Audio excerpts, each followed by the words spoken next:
What's up, everybody? Hello.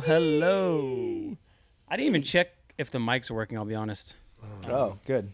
Sorry. How do we sound? How do we sound? The level. No way these mics are working. I mean, we're chilling. I'm sure. I think we're okay. We also didn't check the cameras. They're tolerable. Okay. Okay. We had very intense discussions before we went live. Very important topics, which maybe we'll touch on today. What's going on, boys? How we doing? You look like a chill guy, man. I'm chilling, man. I am not chill right now. Worried guy. You came in Kramer-esque, sliding That was into one the of the studio. best Steven Beer cracked open. arrivals I've ever seen. Why are you stressed? You're like this is your prime moment. You were bred for this type of moment. Yeah. Your pupils are dilated. Are you okay? No, I'm not okay. I am absolutely not okay. Okay. This shit is stressful, man. Okay. He's not a chill guy. I'm chill. All right. Armand's chill. Yeah, Yeah, you look we're pretty doing chill. I trade on the toilet. I make it happen. You bring the Yeah. lappy in there? No, not okay. a full happy. The hardware wallet. I was like, man. Contaminated. Look, guys, if I was trading like a $300 wallet on the toilet, I'd be chill too. He doesn't No mean worry to in the be, world. He doesn't mean to be disrespectful, guys, but that's just... No, that was intended to be disrespectful. How many times do you think you'll do that today? As many as you did on the call yesterday or less? I don't feel like I disrespected you on the call yesterday. Okay. I feel like if I disrespected you, it's because you jabbed first and I just countered with a hook. This is going to be a good one. Yeah, guys, we might blow up at some point. This is going to be a good one. Bring this. This is Steven's season to snark. Bring it on, baby. This is like Question: Cold War. when building any of your startups, did you ever have a moment where you brought the laptop into the bathroom because it just made total sense? Like I don't know if the bathroom. I don't know. I did I don't early think so. days. That's pretty unnecessary, Yeah, I it was think. but it seems so necessary. Like it's so like existential. Like I can't leave for 4 minutes. Just refreshing your orders. Yeah. All right, everybody. Welcome to the Alfalfa podcast. We are live like we are every Wednesday at 5 p.m. PST on YouTube. So if you're not listening or watching us on YouTube, come join the fun. Come subscribe at Alfalfa Podcast on YouTube. All the other links are available at alfalfapod.com. Chat's rocking. What's up, everybody? Edmund, Rocket, Woodsy, Matt. Hello, guys. Thank you for joining us. What's up, everybody? Yeah. What's up? Hi. What are we drinking today? I know you gave us some special beer gifts from. yeah. We actually have multiple.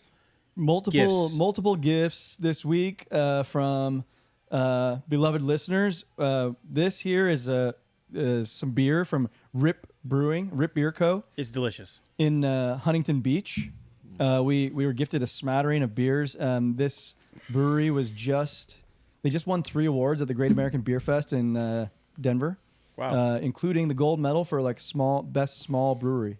that's gotta be pretty tough to compete with. Yeah, I think there's like 1,800 different contestants, and they won the gold. And I'm drinking right now a West Coast Blonde Ale. That's very nice. I'm drinking West Coast Lager. Very nice. Yeah. There's an IPA as well. Yeah. West Coast style IPA. And then you also had I wanna another try. gift box that arrived at your doorstep. Yeah, so thanks to Kreba and Deba brothers for the beer gift, and then Hookem gave us some bubblies to celebrate our life accomplishments of late. Nick just got married. News all around. We got some babies on the way. Some baby Steven's girls. It did Steven's absolutely nothing. no, your emotional health has rebounded. Yeah, it has Risen. It's touch and go. Dead cat bounce. But Hookem, thank you. Always a classy individual. Thank you for Yeah. that. We appreciate it very much. We're gonna imbibe tonight, Thanks, guys. no doubt. Thank you so much. Should we hit up a sponsor real quick? Oh, fuck. I forgot it. Oh, there's some in the. Go You ahead. have some? Go ahead. Go ahead. Thank you. Go ahead. Daddy's here. It's you, okay. Dad. Yeah. Thanks, Dad. Thanks, Dad. Anyway, Without fail. Steven's going to grab a Z-Biotics out of my desk. So yeah, go to zbiotics.com/alfalfa and get 15% off your order. Z-Biotics is a pod favorite. Check out the pre-alcohol. So you make the pre-alcohol your first drink of the night. You pace yourself, of course, and drink responsibly, and then you enjoy the next day because you don't feel like shit from all those previous drinks you drank. Pre-alcohol is a genetically engineered probiotic that takes care of that nasty toxin that makes you feel like crap in the morning. It's not really the dehydration that does it to you. So those electrolytes. Acetaldehyde. Acetaldehyde is the devil. It's the devil. The devil. I like that. Yeah, and so here's my pre-alcohol Z-Biotics right here. Proof of empty bottle. So yeah, Thursday morning should be a good morning. Steven, you taking yours right now? Yes. Good. Would you say You it's shake accurate? yours beforehand? It says shake well Oh. on the thing. Yeah, you gotta shake it, baby. well. It doesn't say shake well. What would but you it say the says shake, flavor maybe. is of the pre-alcohol? Because I gave it out to some friends who are like, well, what's the flavor before I rip It's it? so funny you just said that. I was thinking the same thing. I'm like, I love that they formulated it in a way where there's like nothing basically flavored. flavorless. No, Yeah. I think it's like citrus. Is it? If anything, it tastes like So light. like a touch of lemon, It's maybe. very light. Yeah. But anyway, for the people wouldn't drink it if it was like a, yeah, it's not like a Yeah, I guess nasty. there is a little citrus in there, huh? Yeah. So anyway, for the cost of a drink, you can save yourself from those other drinks. So use the code Alfalfa at checkout. It supports the pod. It lets the Z-Biotics team know you heard Z-Biotics and the pre-alcohol drink from us. And yeah, thanks Z-Biotics for sponsoring us as always. All right, boys. Fantastic.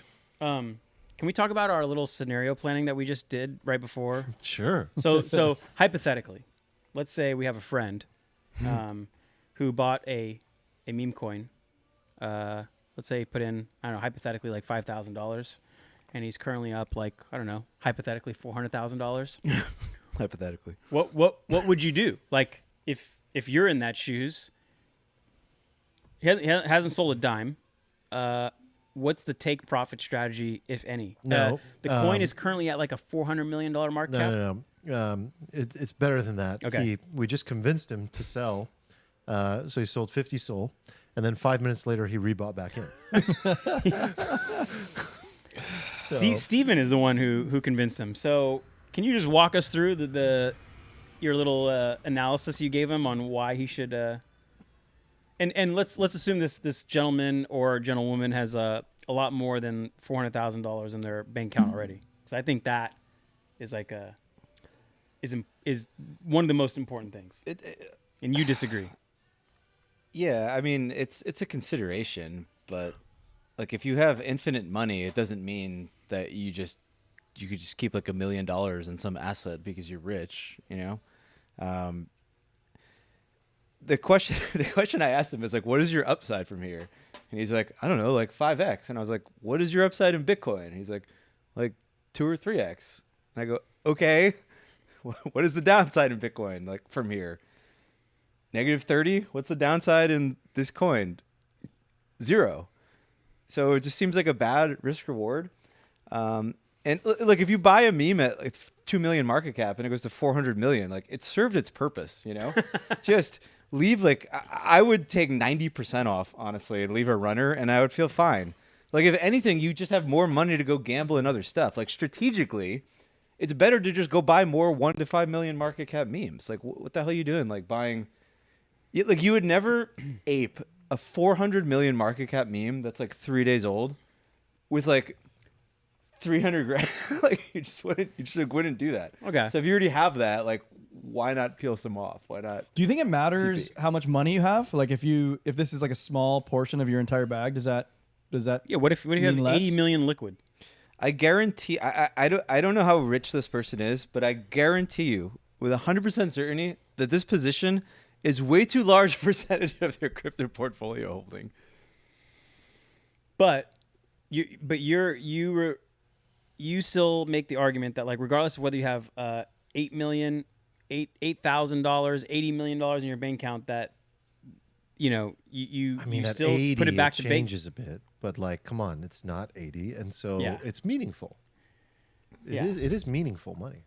Yeah, it helps. Oh, it's meaningful money, and the money doesn't seem quite as meaningful until I think it's gone, and then you're like, oh wow, they're really nice. I've been there where I had like I'm that. like, wow, that wasn't a lot, but like man, they could have like made me closer to my goal. Like I could have like done some things with it. I think it's all about the person's approach. Like some people are just more of a gambling type and want to go big or go home, and other people like the cumulative approach of like taking the profit, putting it into something new, continuing the game. But you've already finished the gamble. You already did like your 100x. You won. Yeah, like doing a 5x is like you just buy any altcoin. Have you and it noticed goes that up like 5x. money that is earned through like easy means or like easier means is like you treat it with less Yes. like For less sure. certainty or There's a name severity. for that. I forget what. Oh, it is. for sure. Definitely. Like there's a It's a behavioral random thing. finance bias. You're saying like, Yeah, if you like earn the money like through gambling versus like through like hard labor. Or I mean, they've studied this like with wealth being passed over generations. Mm-hmm. Like doesn't get treated with as much respect as Right. somebody who like invested and earned it, and yeah, that's funny because like the money I receive from my apartment complexes, that's like the golden dollars. Those are like, we don't waste those. yeah, you like treat those so special because not only did you have to work for it, but you had to work for it for the money to invest in there, and then like take like the distributions we make from the business. Like when you receive that, you're like, fruits of my labor should be treated so especially. Like where should I set this on the mantle? Like this has to be in a very like thoughtful place because it took so much like sweat and tears and blood to like make that. And then, yeah, I mean, I've also been not up that much, but seen one run, let's say half as much and run back down. And it's like, it's just this number on a screen and you're like, you just don't treat it. Yeah, same as like if you're playing craps and you're going to heater, you get like all this money, these chips in front of you, and you just like gamble those away, no problem. Yeah, that's a good point. Eric. basically a lot of cognitive biases come into play, a ton, and like we mostly are unaware of them, like especially in situations like this.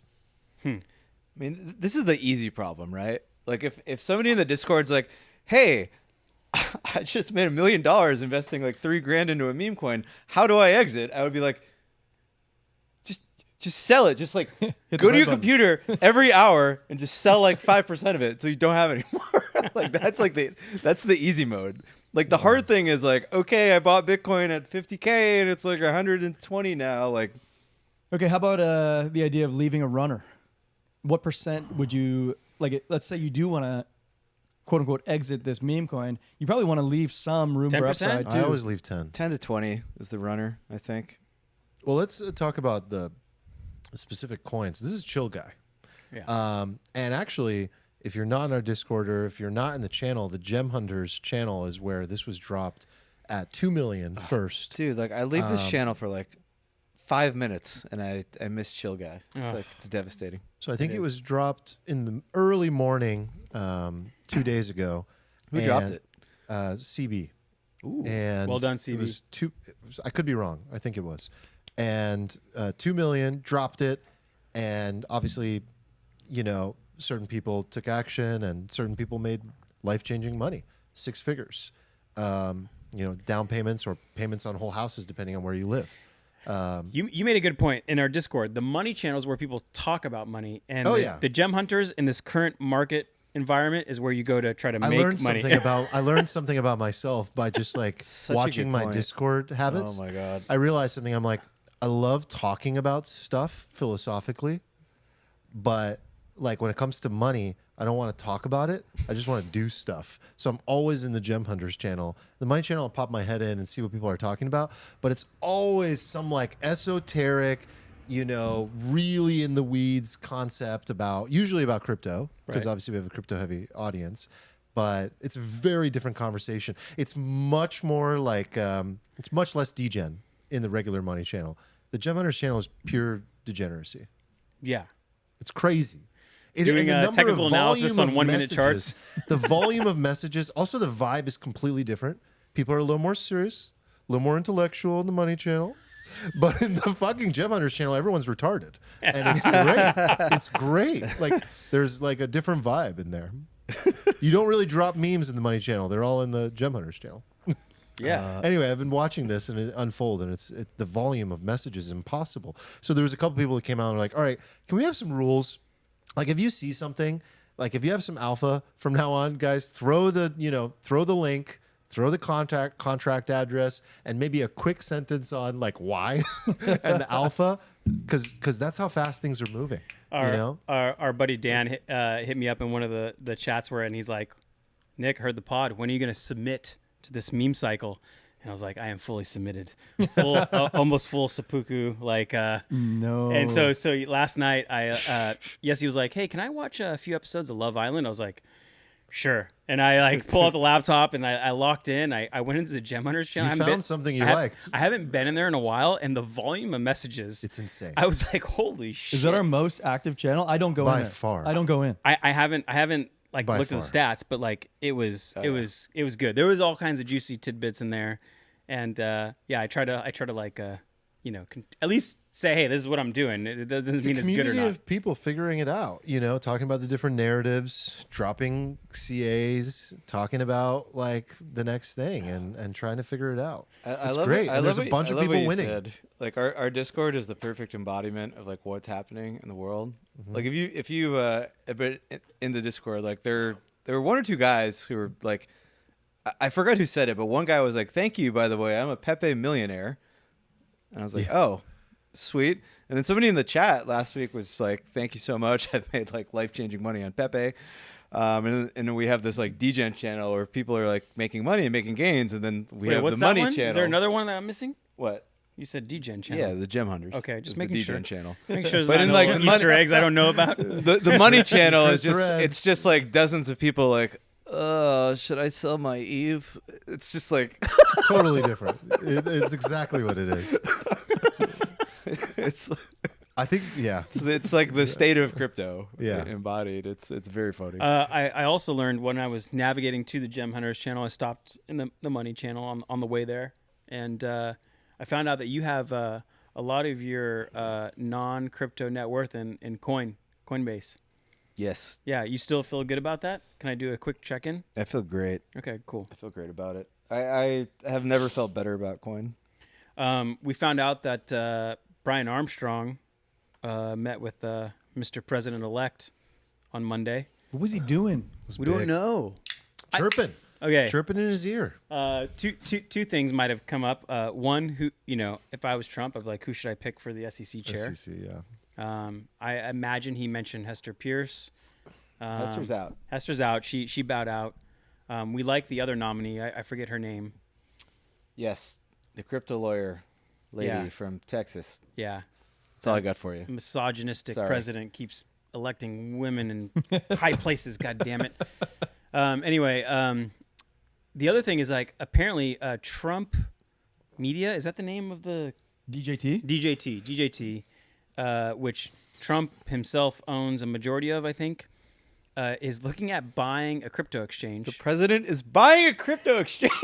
What is going on? Is this legal? So Can you so How is anything down ever? Like, how do we even have a 4-hour down candle? I don't understand. Like, all candles should be green on the 1-minute chart or higher. yeah, so the Wall Street Journal reported that they're in the advanced stages of buying this crypto exchange called Bakkt. I rarely heard of it. Never heard of it, by the way. BAKKT. Yeah. And like there's some weird stuff going on, like the people who ran it or found it like have political ties, either they moved on to try to run for office, and so I don't know if this is like a friendly like bailout of like a political, friendly friend, or if this is like a strategic choice of who's ever actually running DJT to be like, well, he's obviously gonna be pro crypto, so why don't we throw an exchange under the Can it be both? it probably is. RFK Jr. tweeted about Bitcoin. Do you see that? He said, "This is the hardest money. Like this is like in a world where fiat currencies are devalued. This is the real currency." Did you guys see Kobe's tweet that I sent you? Oh, I love Where he's made talking me about so happy. locking in Kobe's for the just last like time. so fucking zen He's a wisdom chill guy, man. philosophy. He's the definition of chill guy. Well, which tweet? Because Well, homie David posted about like the three like ways in which Ethereum is better. oh. Than That Bitcoin. tweet. Yeah, Better and I money thought you were than talking about the Bitcoin. inspirational And tweet then- Kobe posted where he was Yeah. like, I'm back. We lock in now so that we may never have to lock in again. yeah. And I was just like, fuck yeah. I didn't see that one, but No, this was a and reply I- to David. and I liked it. It was like, okay, this is the This is the roadmap. he These who are the things. chases two And yeah, he rabbits. just threw the classic, sort of like I think it was like a Confucius saying of like the one who chases two rabbits yeah. catches neither. Yeah. And it makes sense. It's like the same thing in startups as well. It's like you can't have two priorities. You have to have like insane laser focus on one thing. When you try, or like any product, like if you try to be a product that pleases every market, you end up pleasing no customer, no market, because no one knows who you're speaking to and what your utility is. Because people have to quickly be able to say, what is it, who is it for, and will it work for me? That's how product market fit works. And if you can't quickly answer that question immediately and pass that along as a phrase to other people, you end up creating this confusion and stalemate in the market, which I think has been what ETH believes is its strength, is that it's this highly functional, multi-dimensional thing. It's trying to be everything. It's trying to be everything. And we've talked about this for years. But like, the fact that the way Kobe said that, he distilled something down into such simple terms that I appreciated, because I see David's side because I'm pro what David is talking about, but I also am like, I can't deny that wisdom. But why does it matter? Because like you look at Cardano or Ripple or Chill Guy, and everything's pumping except ETH. So like, why does it matter that ETH is not going to be everything? Shouldn't it just pump like everything else is? And like, I actually believe that it will. I believe that I it feel will. like it's right on track. I believe so that far. it will. I think it will, and it'll fucking move. Armand's point is that it's not pumping because it's trying to be everything to everybody. I understand that, and Wait, other are things. you guys agreeing? Other I'm things are confused. trying to be nothing and are still pumping. Right, but they're literally like, we are nothing. We're a meme. Gamble on us. And people are They like, have a okay. clear narrative. Cardano? Yes. Bitcoin layer 2. Boom. Scam. Also, I think Love it. I think you're right that like people will get meme and Bitcoin rich, and then Bitcoin will be outpriced, or in their head they're like, oh, it's $130,000. Yeah, I can't afford I think that. people are gonna say, I don't want to buy a Bitcoin. I'll buy. I'm gonna buy the Ether. next Wait, best thing. look, No, the that fact doesn't that make any the fact sense. that you named Cardano is actually very interesting, right? Yeah. Because this is a great example. What did Cardano do? Other than just basically say like, oh yeah, we're a Bitcoin layer 2 now. And people are like, wow, Bitcoin's going up a lot. You know it's high beta? Bitcoin layer 2s. You know it's a Bitcoin layer 2? Cardano. Boom, buy. That's like how this market works. It's it's kind of sad, but Yeah, that I'm by is- no means saying like ETH is like not coming back, and it's not gonna. I think the cycle looks very similar to the previous one, and I think we'll see a lot of the same. No, themes. it doesn't look similar to the previous one. Well, it depends on what you're calling the previous one, because like this feels to me like when I got started in like 2019, when Bitcoin was kind of leading everything, and ETH was like at $300, and then ETH definitely had its own run. Yeah, And maybe that's what'll happen. I think so. But no, so it's already moving different. Like this whole like, oh, Bitcoin pumps and other stuff, but it doesn't happen anymore. Like Bitcoin pumps, and like memes like immediately pumped, and like Solana immediately pumped. Like Solana Bitcoin ratio has been mostly flat since election, and a lot of stuff is like turbo pumped. There hasn't been this like flow. Like a lot of people are just cutting straight to the chase. They're just like skipping over this. Shit Yeah, I thought in the memes would middle. take longer. I thought Solana would take longer. No, just everybody Because just I was knows the confused. game. Like 2 weeks ago, I asked you, I'm like, so is it Bitcoin dominance season, or is it? I mean, it is though. Meme It is still alt Bitcoin season. dominance season, because so much of the middle has just been like turbo nuked, Yeah. which is honestly a good thing, because a lot of that middle was like VC. I don't want to call them scam coins, because like the projects might not be scams, but like the essence of the coins are kind of scammy.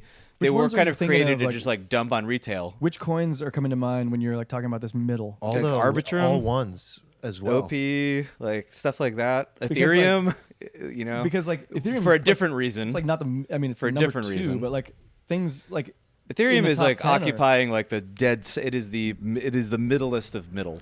I've literally called it middle curve since day one. It is so middle. Oh, you guys are talking in terms of curve. I was talking about like market cap. I wasn't, but you said middle. No, and no, kinda- no. The market cap doesn't matter. Just the curve. It's just the It's IQ just curve. too middle, man. Business idea: remake Coin Market Cap, but just do it with a bell curve. Ooh. Oh my God, that's a good idea. Somebody get on that. Can you imagine? That would be so good. Can you imagine logging into Coin Market Cap, and instead of like the market cap, because who the fuck cares about that? I just want to know like what is the dumbest shit and what is the most gigabrain shit, and then I just want to like a giant red zone. But how does that work? In the They're not middle. mutually exclusive from each other sometimes. Like, give an example. I don't know. Well, like the buying IQ Dogecoin could be like the dumbest thing to do and the smartest thing to do. No, at that's same the time. whole point of the curve, though. But Okay. it's like a subjective They tend to measure, be on right? both Like it's like sides, it's going to be your version. That's Well, right. The curve loops back around. If you go far enough to the right, you end up on the left. That's how it works. All right. And I if like you it. if you're in the universe. middle, you're just in this donut hole. You never can get out of the donut hole. You're in purgatory. I think we'll get out of the donut hole for Ethereum. We're going to get out. We're going to have an awesome time in gonna be great. 2025. Yeah. Are we coming back to crypto at all, or should we just get it out of our system now? No, we're just gonna keep going on it. So Well, I want to talk about these. Like we are. Oh no, we are. We're coming back to like the AI agents and We memes, will. right? yeah. Yeah. Okay. So I'll Okay. hold it in. So beyond the president potentially acquiring a crypto exchange and the meeting with Brian Armstrong, we almost had a Treasury Secretary that holds hundreds of millions of dollars of worth of Bitcoin personally. Lutnick? Lutnick, and it would have been like he it sounds like he kind of fucked it up. Like he was publicly infighting with his other contender for Treasury Secretary, and Trump just like, this guy's annoying me, and he's fucked. Bassett? Yeah, Besant. Besant? Yeah. Besant? So anyway, I mean that was like a big missed opportunity because the Treasury Secretary can help move forward, like what do they call it, the strategic Bitcoin reserve or whatever, like make it part of the reserve. God, could you Could have imagine? implemented tax policy that would have been pro crypto or pro U.S. born crypto coins. Could have done I don't worry a about this, lot. though. Yeah. No, that one to me was like, Wait, did you see Selkis's commentary on this? I don't. I weight him 0.01%. I saw somebody Maybe in the negative. Somebody I in thought our the commentary Discord posted was good though, and it was like actually All right, what do you say? somewhat incisive. He's open. like, look, I'm worried about, I'm gonna paraphrase him and probably butcher his words, but he's basically like, I worry about Lutnick because he's basically going to sort of like turbocharge this industry in a way that's going to sort of like empower like the worst stuff to take hold and sort of like juice everybody's bags in the short run and ultimately like maybe kill us in the medium to long term. Okay, And I can see that. I kind of get that. Like the Treasury Secretary has a lot of responsibilities, and while we would like crypto to be one of the number one, Yeah. it probably shouldn't be in the top 5. Yeah, like I'm realistically. like already somewhat concerned as is with like MicroStrategy, right? We'll hold your horses. Well, my horses. We'll get Maybe there we in a should second. just potpourri it and just dive in and Wait, get is crazy. that a topic? Yeah, it is. That was a topic. Yeah. You put it in there. You're going for like the segue there. I don't remember what I I don't remember either. was going to say 3 seconds When was the ago last when I time you spoke changed this your sentence. underwear? That's a great question. Oh, you talked about that once. That you like, we'll go 3 days and just No, I didn't say that. That's you incepting words Hold on. into He my. said he's in the dungeon. I don't think he's ever said That's that. different. That's different. It is like, did I remember to? It's definitely like, did I shower today season? That's but what you it's said. not That's like what you it's said. not like I've been wearing the same underwear Okay. for 3 I think you said the days. same that's shorts. what I thought of. Yeah. Same shorts. That's what it was. Same Same, shorts. shorts. Okay, Haven't same showered. shorts is Same acceptable. shorts is somewhere like, in my whatever. head. I remember you said We something all like we, that. we all admitted, and Same the chat shorts is priced confirmed we in. have the like That's priced in. what do we call it That's before, priced like in. the in between But what category if of there's your no underwear below the shorts? of your clothes? What do we call that category of clothes that are not dirty enough to throw in the middle. dirty- Medium pile. the medium pile? Yeah, we all have the Medium medium pile. pile. So. No, I don't have a medium pile. I just like You just wear the same shit every day. What do you mean? It yeah. all comes back around. No, I wear something and I inspect it. I'm like, does this look dirty or smell like shit? If so, like I'm not hanging it up again. It's just getting washed. What do you mean? What about those pants? Those pants are a perfect candidate for the medium pile, right? Like, Yes, exactly. Like I will wear these pants, and when I'm done wearing them, I will look at them, I'll smell them, and if there's any hint of like, into but the do you hang them back up or fold them back in the Like- drawer? No, you put them in the medium pile Like till you're gonna- tomorrow. I thought you agreed No, I fold with them the back medium up. pile. No, You no, don't have a I medium disagreed pile? with the medium pile. So I you're did gonna- not Yeah. understand the Oh. purpose of the medium Okay, pile. so you're gonna fold those dirty pants, put them back in the clean pants. They're Yeah. not. They're not like dirty, but they're not clean. all I need to know is if they're good to go. They're either good to go or they're not. There's not a day where I'm like, oh, today's like a So medium you have a pile. You have a kinda day. barbell, closet philosophy. I live my That's full like week. that's called like everybody's closet. Actually, Clean we stuff we and brought this dirty up, stuff. and we found out it's a huge movement. Yeah, I live Medium my pile. Monday through Why Friday is off this the a medium movement? pile. It's a huge movement. Why do you need a medium Every pile? man has a version. It's of either a medium wearable- pile. Medium piles Dude, unite. It's either wearable or it's Medium not piles. wearable. I'm Mike gonna or launch. somebody had a I'm gonna launch a rack. furniture line that's just dedicated to the medium pile. People have things to special hang your things medium pile for on. that in their homes. We found out one guy had like a coat rack. In the Coat rack's a perfect coat medium rack, and he pile hung up. furniture. Yeah, That's alpha. I don't know. How I just try to go as long as humanly possible without washing stuff because the washing machine just destroys destroys clothing. everything. You're like, well, Yeah. I have to buy a new pants now. I think we talked about this. like Erica crazy. washes her jeans after every single. Yeah, that's like use. psychopath behavior. Poor jeans. It's like- I'm like, you got insane. 2 more washes. You're missing before all the they're- seasoning that you Yeah. could be put in this.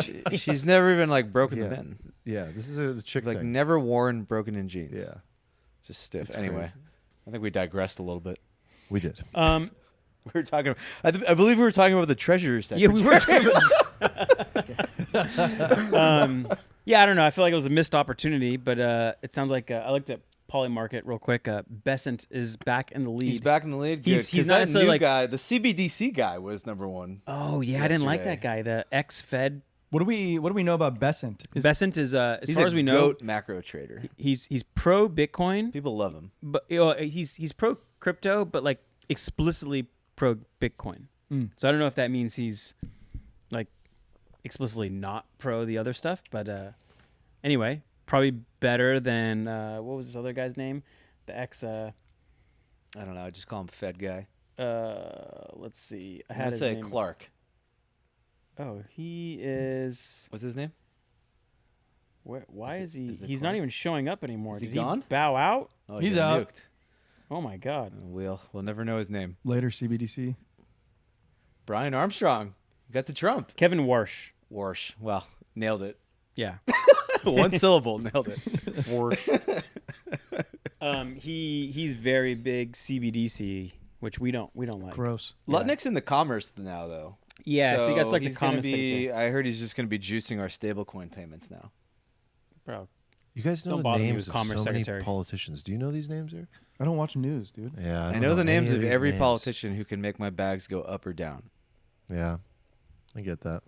I have a Bloomberg in my ears when I fall asleep, so sometimes through osmosis, it just like seeps in. I wake up and be like, oh, For apparently. the audience out there, he's not joking. By the way. I fall Yes. asleep to it every night without fail.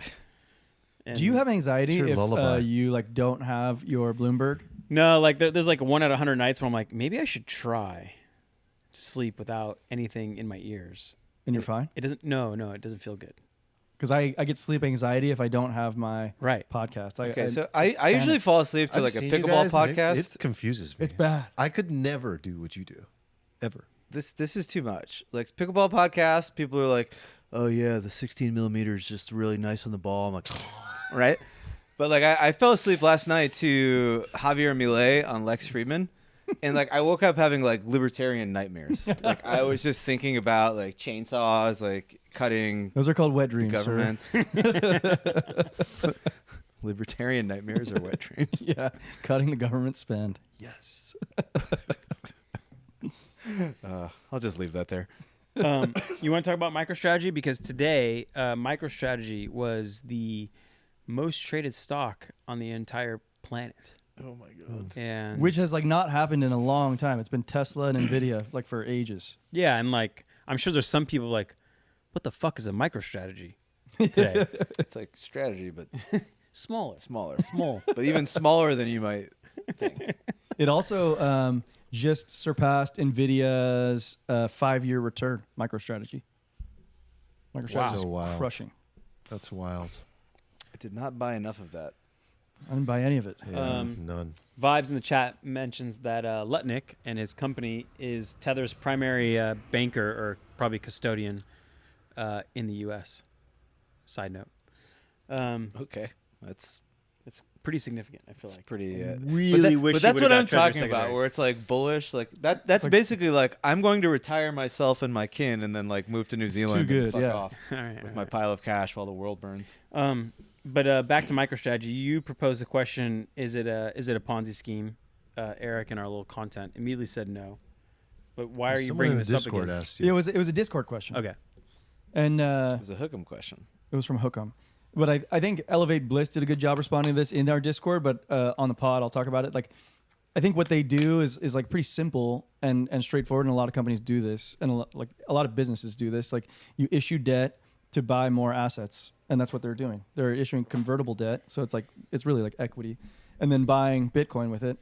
I think of it as very similar to like a real estate company, like using their home as collateral or a real property as collateral, and then like buying more properties. That's what I thought of. It totally works so long as the property values go higher. Well, but it's not just that, right? It's like, imagine if the banks were like, we just fucking love real estate so much that we're going to value the real estate you have by 30% more than it's worth. And you're like, okay, well, I guess I'll take that additional 30% over what my house is actually worth, and then I'll borrow that and use that to buy more real estate. And then the bank's like, holy shit, you got more real estate?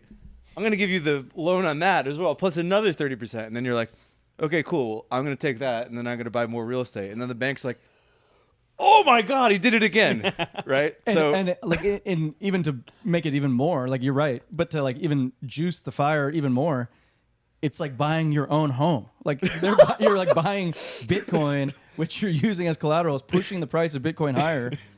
So like, I agree with you. I mean, it sounds weird.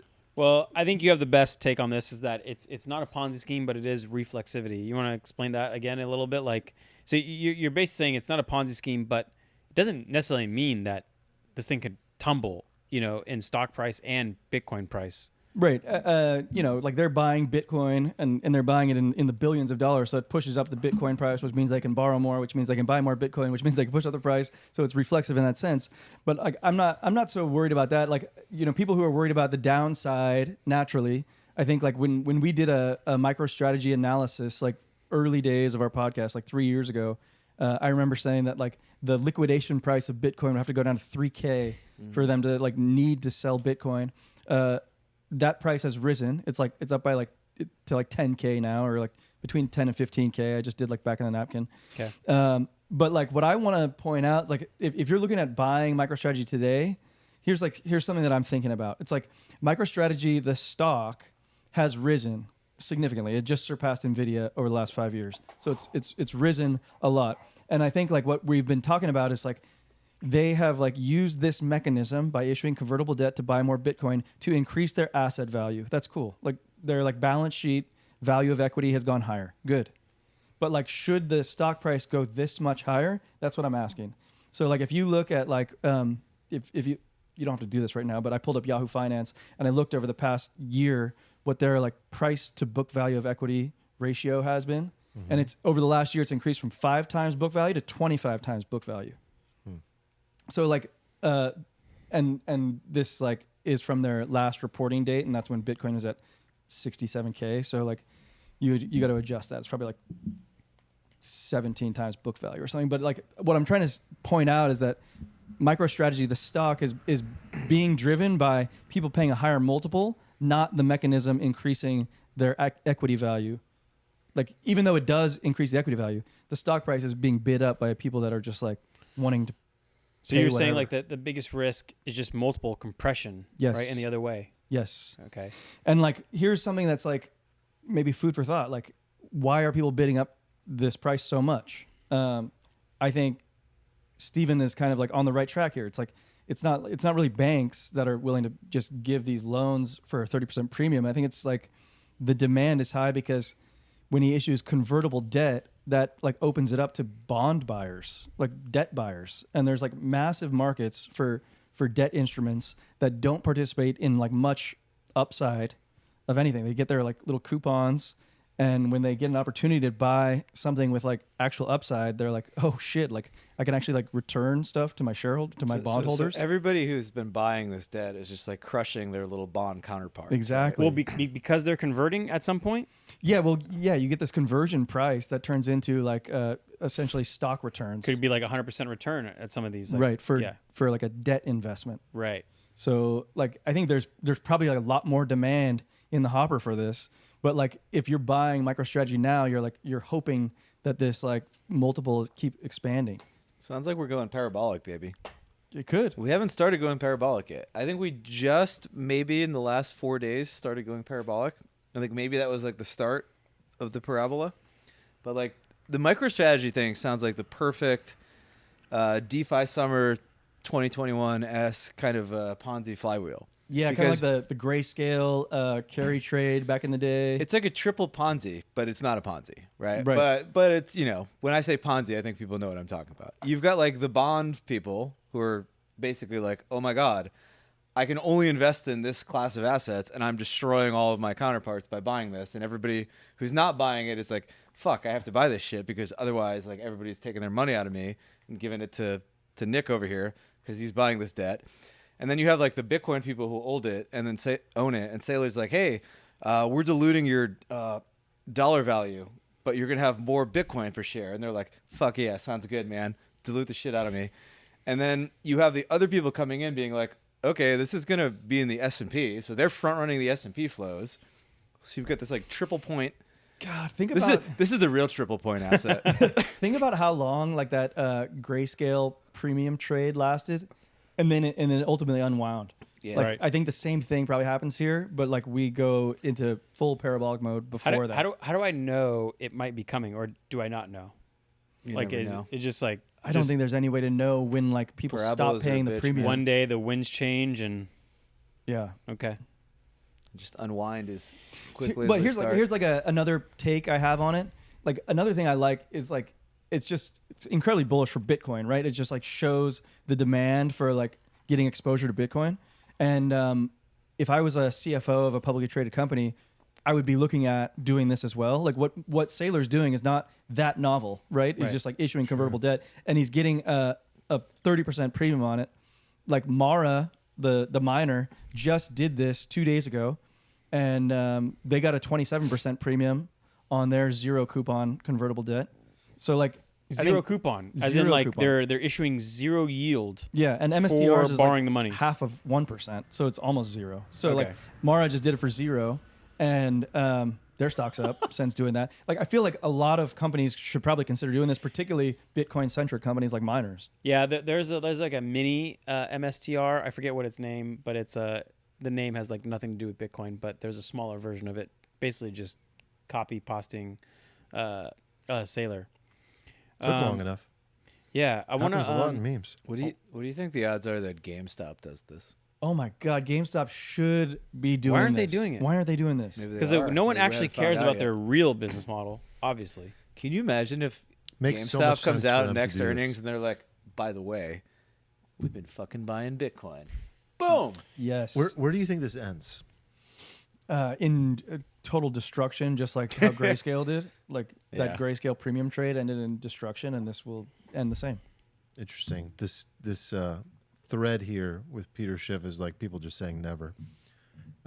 Dude, I think this is the most important cycle ever to take profits. Like, this could actually be worse than last cycle. Oof. Yeah, I'm like not mentally prepared for hearing that. One last run.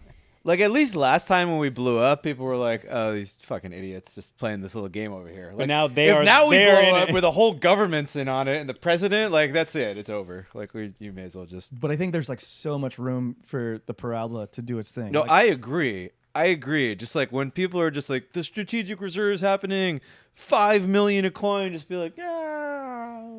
I mean, I originally said like maybe Bitcoin goes to like 125 to No, like that's too small. 180K. That's too small. too small. Too small. Are you sure? Because like, are No. you just feeling I'm bullish? obviously not sure, but I think that's too low. I think Dude, we're this- going to be at In this 120K by next like year? next You think Friday. more than that? yeah. So Steven had a good tweet that I want to talk about because I was also thinking the same thing that, you know, the last cycle topped at 69000. Like Did a it? nice Yikes. nice flat meme price, and like another like nice flat price would be 100,000 flat. And you brought up a good point. You want to chat about it a bit? What was the point I brought up? Well, you brought up the point that like everyone is thinking that, and so everyone maybe around the last tweet I tweeted? $98,000 will just go like extra short because they also think that 100K is like the meme top, and there will be like some kind of pullback, and instead the shorts will get liquidated, and I mean, that's literally happening next week. we'll just rise Like, to we're already 120K because Cycle's over, man. Like, that doesn't make sense, right? Yeah, But I mean, yeah. I'm not saying that's going to be the end of the cycle. Like this is how price moves in general. Like you have levels that are areas where people place shorts, right? Maybe it's because that was a high, or it's like some sort of shelling point number. And then everybody who places a short to exit the trade, they have to buy. So if everybody is like, oh, 100K, a big round number, it's going to stop here, and everybody shorts near that number, and then price doesn't stop there, then all those people who shorted have to buy back, and then price sort of rockets through that level. And then you go from being like, oh, we're going to top out around 95K and I'm going to front run it, to being like, holy shit, why are we at $120,000? And then maybe you dump. go on. Yeah, I like that. But the weirdest thing about the market right now is like there's no like funding rates they're like zero on like everything. It's crazy. I've never seen price go so high with like You're no talking about excess demand for the leverage. interest rate for people to borrow to go long. Yeah, like when people are like levering with leverage on like levering via perps, right? They have to pay interest to take either the long side or the short side, normally in a bull market. So like beginning of this year when we got mega overheated and then actually died, and in retrospect it was obvious, like stuff was like 120% annualized funding on like not even like complete degenerate stuff, but kind of medium cap alts. And right now everything is Yeah, do you know off the top of your head where we're at roughly? we're like 10 to 20% on most stuff right now, which is basically zero in funding land for crypto. How do you feel about like this idea of like over more and more cycles, like you get sort of diminishing returns? You know, like the first cycle it went up like 100,000% or whatever, and then the next one it's sort of like cut in half. Like, how do you like take that into account while also like understanding that like there's like way more dollars at play now? We have ETFs, we have like institutional buy-in, we have maybe like sovereign governments buying in. Like it's definitely more mainstream than it's ever been. Yeah, so you told me when you first started talking to me about crypto, you said, well, hey, assets like this that have like a network effect where one extra node that joins the network, it like increases exponentially on this like logarithmic regression, right? And what you're saying is that we could potentially see a money inflow that could break that, right? Yeah, because like everything's kind of tracked on this log scale, which is like viewed in a rainbow It's chart. nice to be in or an whatever. asset where it's just tracked on a log scale. Yeah, instead of yeah.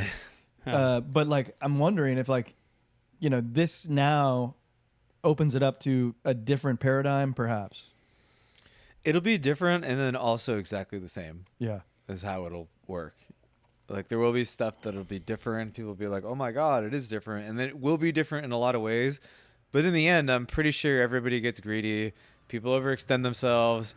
People grift in ways that aren't realized until the tide comes out, and then people are swimming naked, and then So you think bad things we go to the top of the rainbow scale and then we go back down to the 200? Where's the week or top of the whatever? rainbow scale right now? oh man. Should I But like inspect? but to devil's advocate this, like if we get to a situation where like MicroStrategy is in the S&P 500 and it's like a decent chunk of it, Right.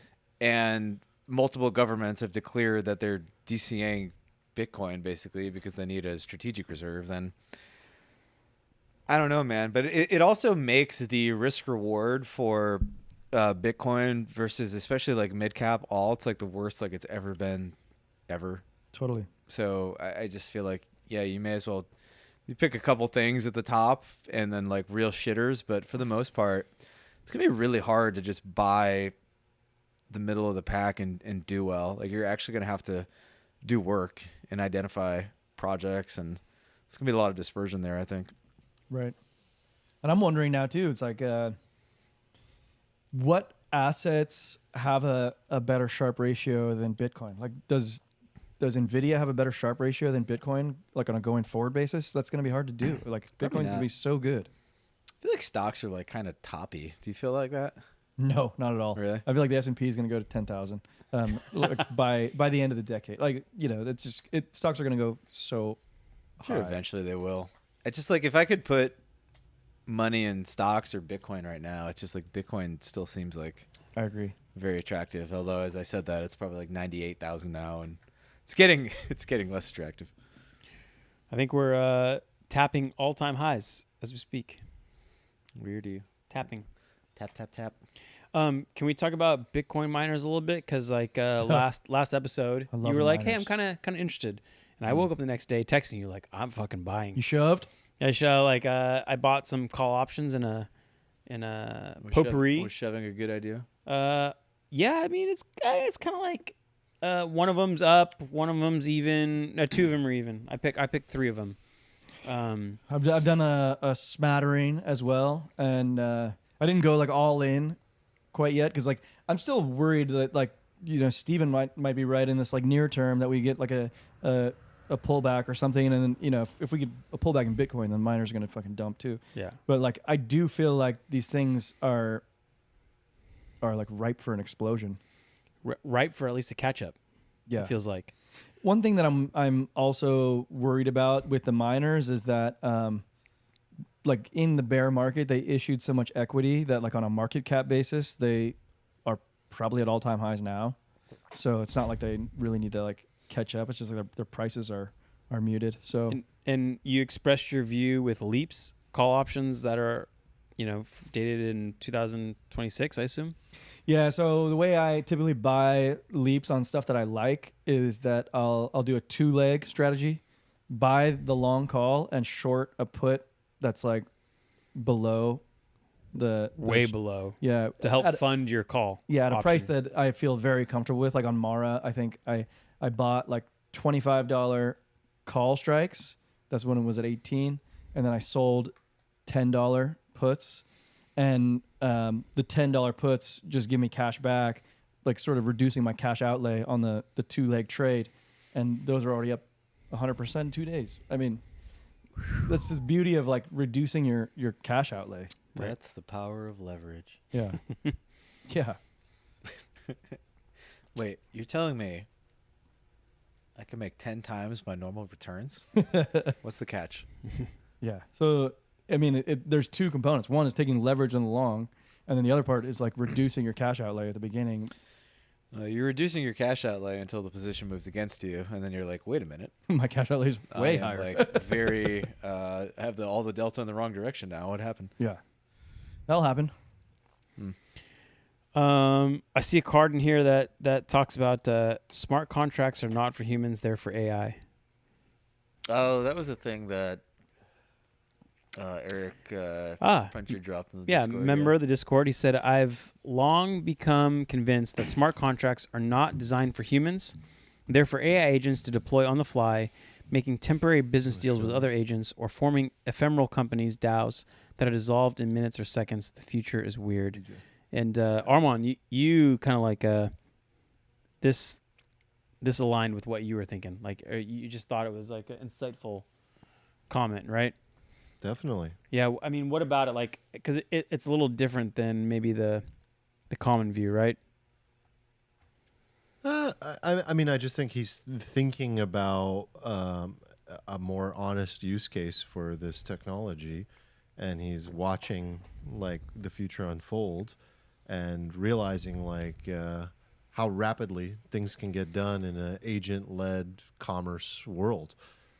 We're already seeing this with like some of the agents that are spinning up right now in the AI meme agent space, like these kind of more sentient memes, as they call them. Yeah. What were you guys doing that I didn't really fully catch what you guys were buying? Like you bought something that.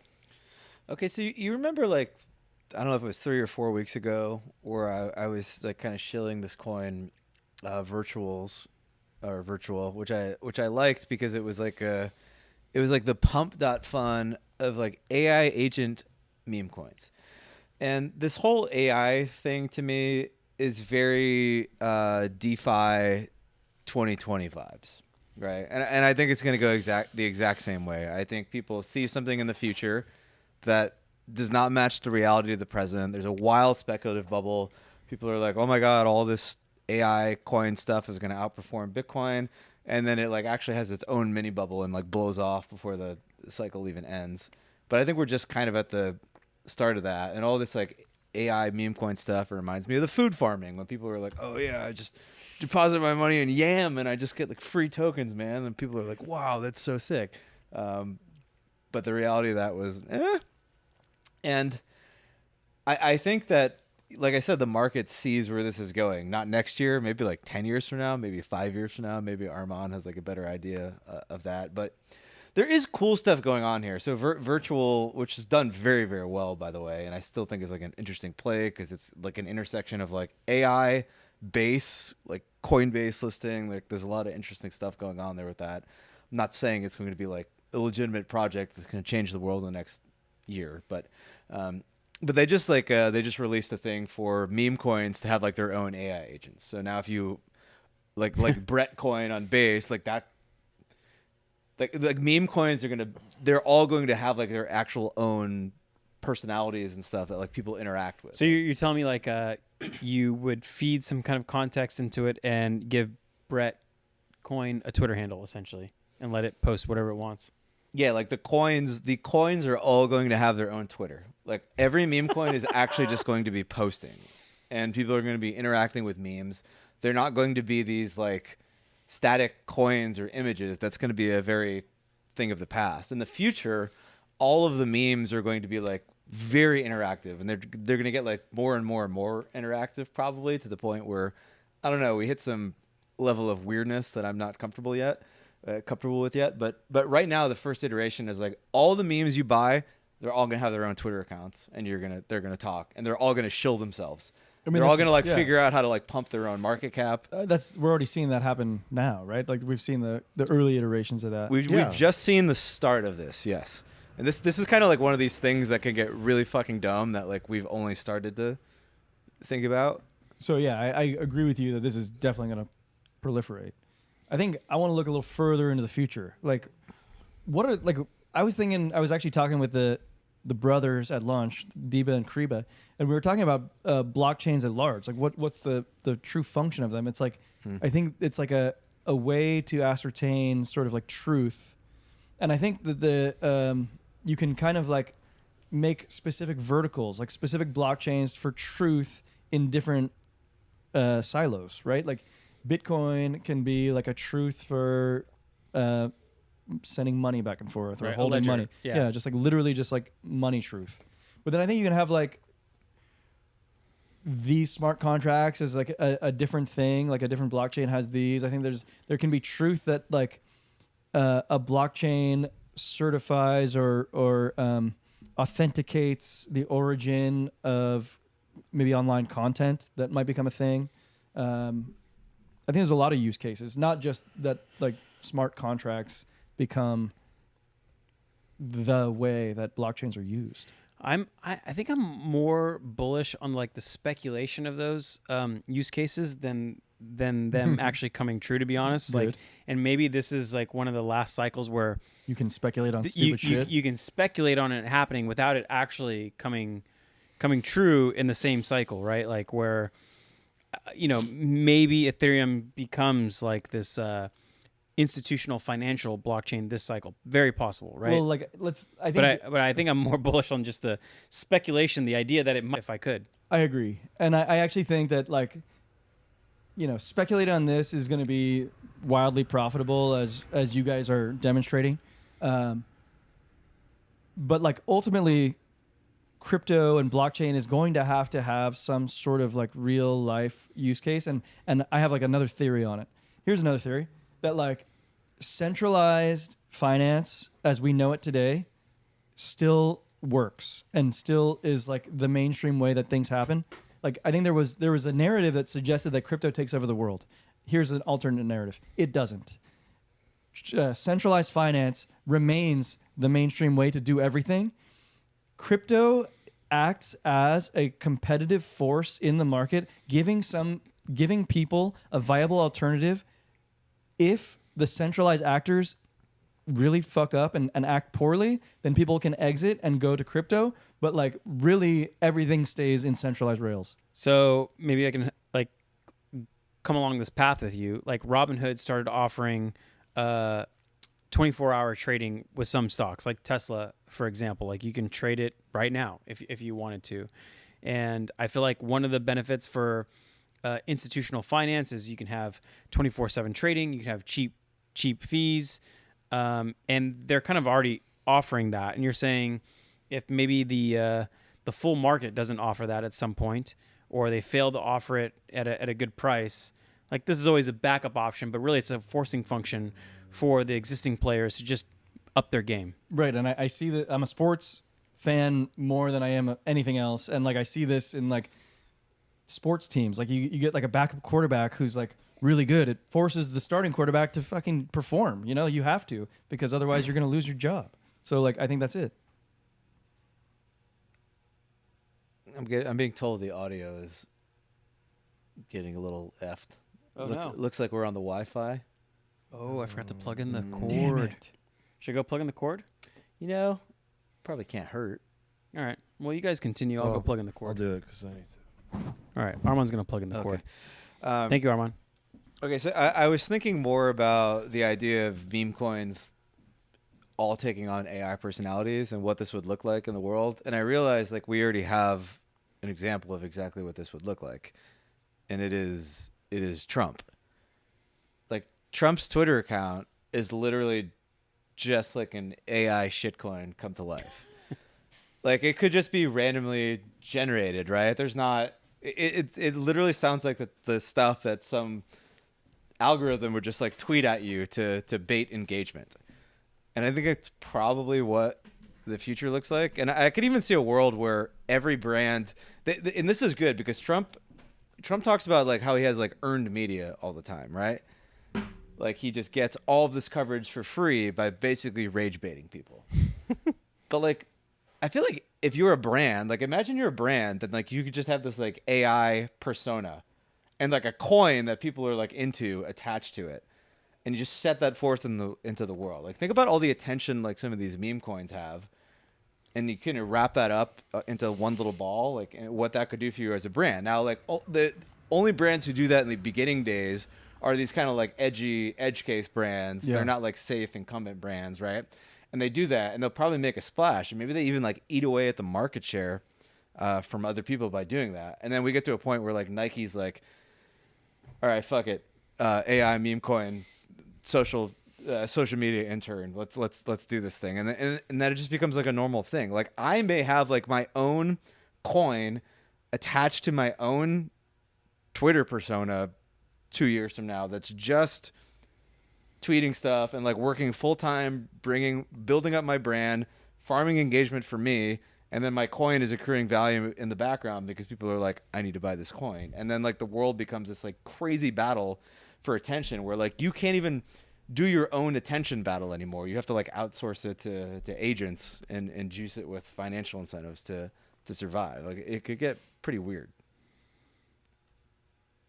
I could see that future, like the Nick looks skeptical. financialization. So this is like the financialization of everything, including individuals and stuff. Like, is this actually the future that you are predicting, or is it just something that you could see happening? No, I'm predicting it. I mean, it's happening right now. Like we see the early stages of it right now in crypto. I don't know, like very early innings. if I'm Nike or some brand that has like billions of dollars of value, hundreds of billions of dollars of value, and intern of CMO comes to me and is like, "Hey, we could do this," and I'm like, right, but if you fuck up, you eviscerate. I just told you what would happen. You though. eviscerate billions of dollars Of like. course, which is why I said they won't do it at first, and you'll get some like kind of. I'm just edge saying, case, why would like- you do it ever? Why Like would the you do risk it? return. You sounds, would do it at this for the same reason like corporations don't go into any sort of new market or dabble with like they don't dabble with the internet. Corporations didn't do social media at first because it was like not necessary or risky and now you see like if you ever follow like the Ryanair Twitter account. Yeah, it's epic. It is. Is it good? It's so good. It is like Ryanair's Twitter account just fucking trolls the shit out of people. It's like it's fully run by like a crypto Twitter meme lord. Wow. Right? And they were like, fuck it. And they embraced like the full end of this like degenerate spectrum. And they're And- getting a lot of attention. And by are doing it. they kind of like making fun of themselves because like they're known to be a low cost airline for sort of like that type of like sometimes, Customer, or- for example, like yesterday they put out some tweet. It was like average person going to Turkey, and it was just like a picture of like some guy with a huge fucking forehead. That's pretty good.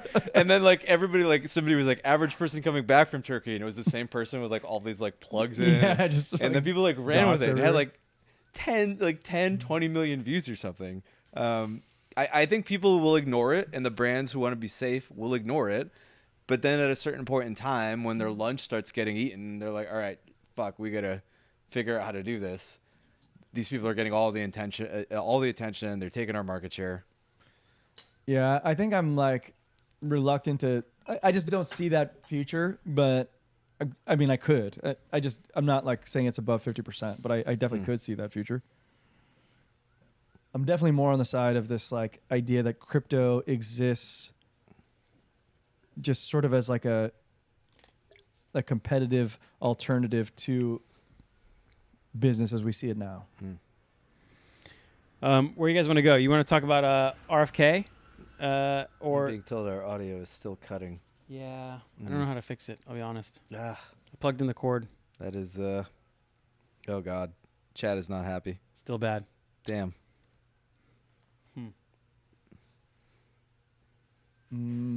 I got an idea. You want to unplug it? Plug it back in. Unplug the aux ones or these ones? This one. These ones maybe? The last few minutes. The mic ones? It's gonna like screech people's ears. I think it's more about the plug into the Lappy. Is it gonna ruin the stream or? I don't know. We did it last time. Okay. All right, fuck it. Reseat, baby, reseat. I sound very drunk listening back to myself, which I'm not happy with. Nobody likes listening to themselves. I need to enunciate my words better. It's a drawl. I'm just like, yeah, right, it's so funny. All right. Some people say it's same. Some people say it's good. All right. I say so we it sounds fine to me.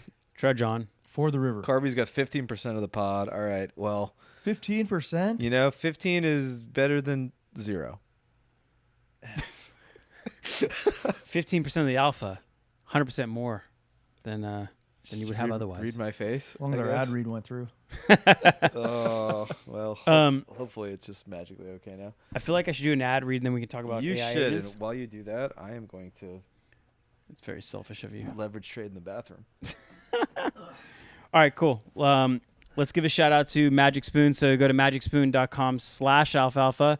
Check out the discount. It's $5 off the variety pack. There are cocoa, fruity, peanut butter, and frosted in the variety pack. So we eat it as a snack straight out of the box. And there's good flavors. Like they all taste great. Same as your childhood cereals. But they have a lot less sugar and a lot more protein than those childhood cereals that you may be feeding your kids or you may have ate yourself. Most of the packs have 0 grams of sugar, 13 to 14 grams of protein, and 4 to 5 grams of net carbs. Only 140 calories per serving, and all the friendlies you can think of. Keto-friendly, gluten-friendly, grain-free, and soy-free. So if you go to magicspoon.com/alfalfa, use the promo code alfalfa at checkout.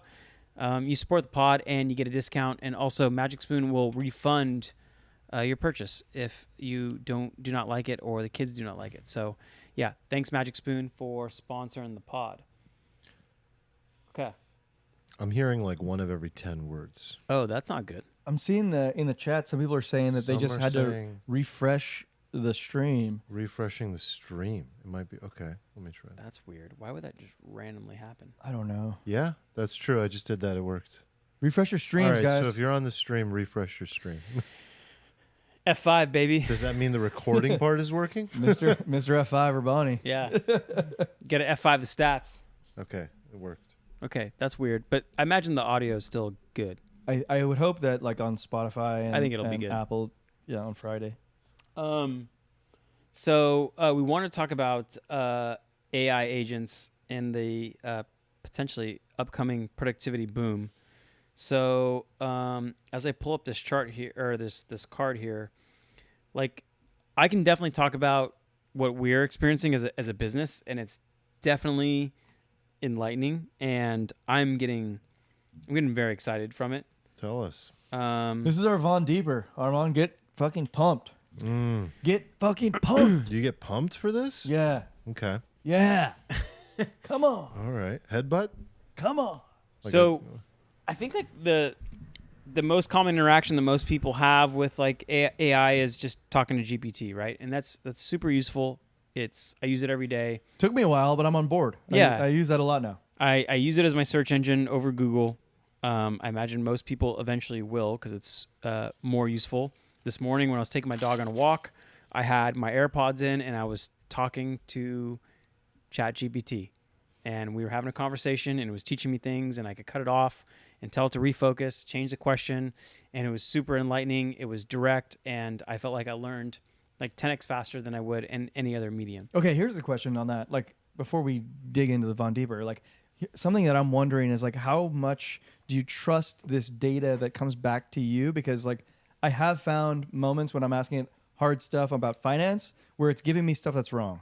Yeah, I mean, like, I know the current limitations of that, right? Which is, like, real-time data. It's not great at, right? And so I know those limitations, but I'm more asking about concepts and use cases and examples and historical references.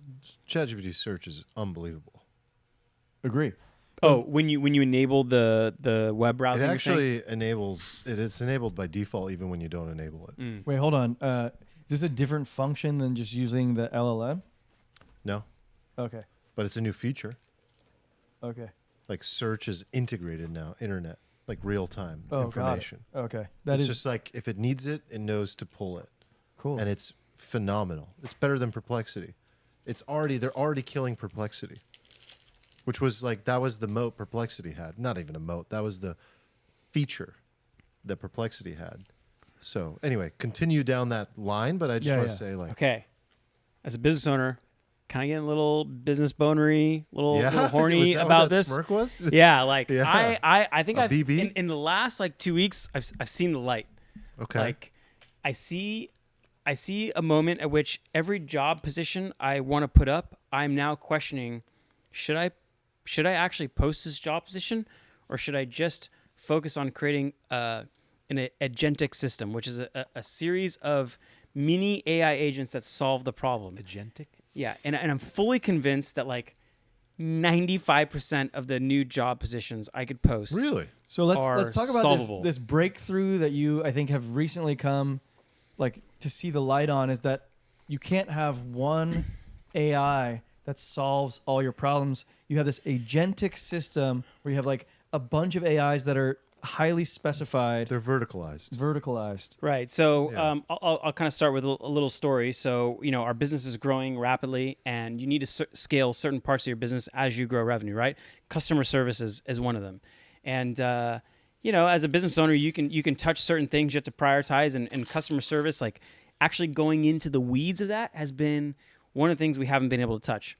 And luckily, we have a team member that's like, he's very good at building systems, very good critical thinker. And I was like, dude, this is one of those things that I feel like I should spend time on, but I'm not able to. Can you just dive into it and see if we can solve this? He dives into it and he's like, dude, this is terrible. Like, he went in and did the hard work of like listening to the phone calls, reading through the emails, went through like hundreds of them. He's like, it is not good. they like, when this call is being recorded, like he actually was the guy He that listened was, like, going to through them. like a ton of them. He's like, it's not good as you think. Like, basically, like our team members were doing things like, we measure metrics, like how often are you on the phone in an hour? Because like you should be in an hour on the phone most of the time if you're being utilized. Well, so they were like just putting customers on hold for like 3 minutes, just randomly, just to like take a bathroom break or whatever, or just like run the numbers up, right? They were offering refunds where the customer wasn't even asking for a refund. They were just saying like, hey, this thing doesn't fit, or it's not working as I thought. Like, can you help me? And they're just like, yeah, I'll process your refund. And it's like, oh my, as a business owner, you hear it, and it was like, he made me listen to a few of them. It was so Nick literally threw up painful and excruciating. I would actually say, over the like, floor.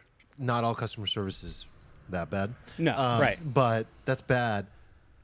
Just using like an AI voice agent, you probably will experience 1 order of magnitude improvement. So he did that. I don't think it'd be less than that. So he first was like, okay, let's just go the easiest solution. There's these SaaS softwares out there. I think one we used was like Synflow or something like that. Yeah. So he Synthflow. Okay, so he like loaded up with a bunch of context about our products and loaded up with previous conversations, and anyway, gave it good data. And it was like okay, and we listened to those recordings, and people clearly knew that they were talking to like this bot, right? Yeah. And they would interact it like a bot, and they weren't they were clear it wasn't a human. And you can play with like the latency of how fast they respond to it, and it was pretty good. Like I would say it was like an order of magnitude better because I don't mean like in terms of the quality of the Yeah, totally. I mean like the experience level, because you can provide one outcome. I tried to paint a picture for a customer yesterday. I was like, imagine you're bowling and you have an outcome to hit as many pins as possible. This is what you're telling the AI. And then you can also have bumpers to make sure you get there. And that's what the constraints that you can offer, parameters and constraints that you can give the AI, so that if somebody goes off, because people always ask me like, what if it goes off track? I'm like, well, that's what the constraints are for, to loop it back in. And then you have function calls that you can make along the way, which means if like, you guys probably don't need this. Actually, you do need some function calls. So an example would be like, well, here's, what's your order number? So to go and actually do that, well, that's not so much a function call as it is like a connection to your CRM. Right. And being able to pull that data. Although no, that is essentially a function call. Or I need to search something on the internet to find out, like for lead gen, like the size of your company and are you qualified for my service. You can do that in real time on the call. A human being would take so long to do that, and you could do it pretty much instantaneously, as fast as you do a ChatGPT search. Yeah, so we did level one. That's what I mean by by order of magnitude. The level one was like we basically put all the context and all the data in one big pot, and it like was okay. And we're like, all right, this is better, but it's like clearly okay. It's not like an order of magnitude. It's that 10 times better. And it could decrease our cost for sure. And then we started like pursuing different solutions. And where for me the like lights turned on was when you don't view it as this one area of data and this one AI agent that like handles it all. It's actually a series of like maybe customer service is 100 specialized agents doing very specific things at very specific parts in the process. So, for example, let's say an email comes in, and just like understanding if this is even a customer. Like we get spam email to all of our support emails that we have. That one agent is like, imagine having a human who is specialized in it for 20 years and it was at 100% accuracy and just determining, is this a customer or is this a spam email? Like, do we need to like remove this? And that's one agent. And then the next agent would be like, okay. And can you clarify, why do you think it needs to be resolved that way? Because I think like having multiple agents allows you to specialize specific parts of the process to the point where the accuracy is high. And also we noticed when we gave the AI like a lot of data at one time, the hallucination rate was very high, right? Like it would reference parts of the knowledge base. It's really smart what you're trying to do, but you're trying to provide patchwork on top of a SaaS. That's why you're doing that. Exactly. So, but if you build this, you don't have to do that. Right. So we scratched all those SaaS softwares. What you're describing is either a RAG solution or it's just custom prompts for each aspect of each of those jobs. And you could resolve it that way to say, like, when this topic comes up, these are the parameters, this is the prompt. But because you're utilizing SaaS like Synthflow, you're like, okay, let's create a bunch of mini agents. I asked because I think that's brilliant. Like, you're patchworking it to make it work. Yeah. So let me give an example where it didn't really work. So let's say a customer says, hey, it doesn't fit. I only wanted to access this knowledge of potential rebuttals only in that scenario. Right. And don't like crawl the entire spectrum of knowledge. And don't even have the access to the internet in this scenario. Like just reference. That'll make it worse. This specific knowledge only in this specific question, and being able to separate that into different agents was like accuracy level, like jump up times 10. And then, in regards to your comment on these like SaaS softwares, like I think they're all going to probably grow exponentially. They're all going to like crush it. You know, Yeah. like it'd be great to invest in all of them, but You can invest in mine. Oh, you already. yeah, already did. But like one thing that like we found is that a lot of these are trying to tie you into a year-long contract. Yeah. And then one of the first things they'll make in your pitch is like, Is this that what they're doing? All this the support ones are technology is year-long? growing exponentially. And so then these two things don't really resolve. So you're saying this technology is like increasing exponentially, but you want me to lock into a year-long contract? And I told Brendan, the team member who's like embarking on this like project, I was like, I think like the one thing we probably shouldn't do, no matter which way you go, is like sign up to a year-long contract with a technology that could be obsolete in 4 months. But you found that's common? Like a lot of them have that? They are all pushing it, all of them. So That's you, surprising. yeah, it is. It is kind of like, Because, like, for example, 11 Labs, you know, it's like a month-to-month subscription that starts at like $30. but we hit up these like customer support Yeah. specific SaaS softwares, which I Right. think will crush it. You know, they're, but like they're all doing well. they're all doing there's incredibly many. well. Yeah.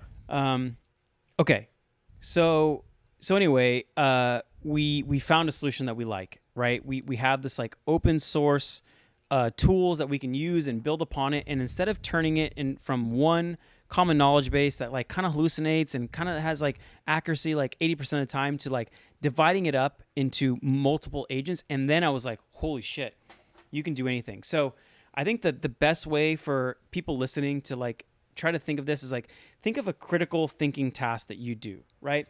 And most likely in that critical thinking task, you have maybe like 6 or 7 asynchronous threads going on in your brain, right? It's essentially like this mini algorithm that happens in your brain to determine what the answer is. And some of it's gut feeling, but some of it's like these thought patterns. But if as a business owner or someone who owns a process or accountability for a unit, you could be like aware enough to pull those threads apart of what goes into your critical thinking, and then assign multiple agents to do specific parts at each process, then it becomes like very, very doable.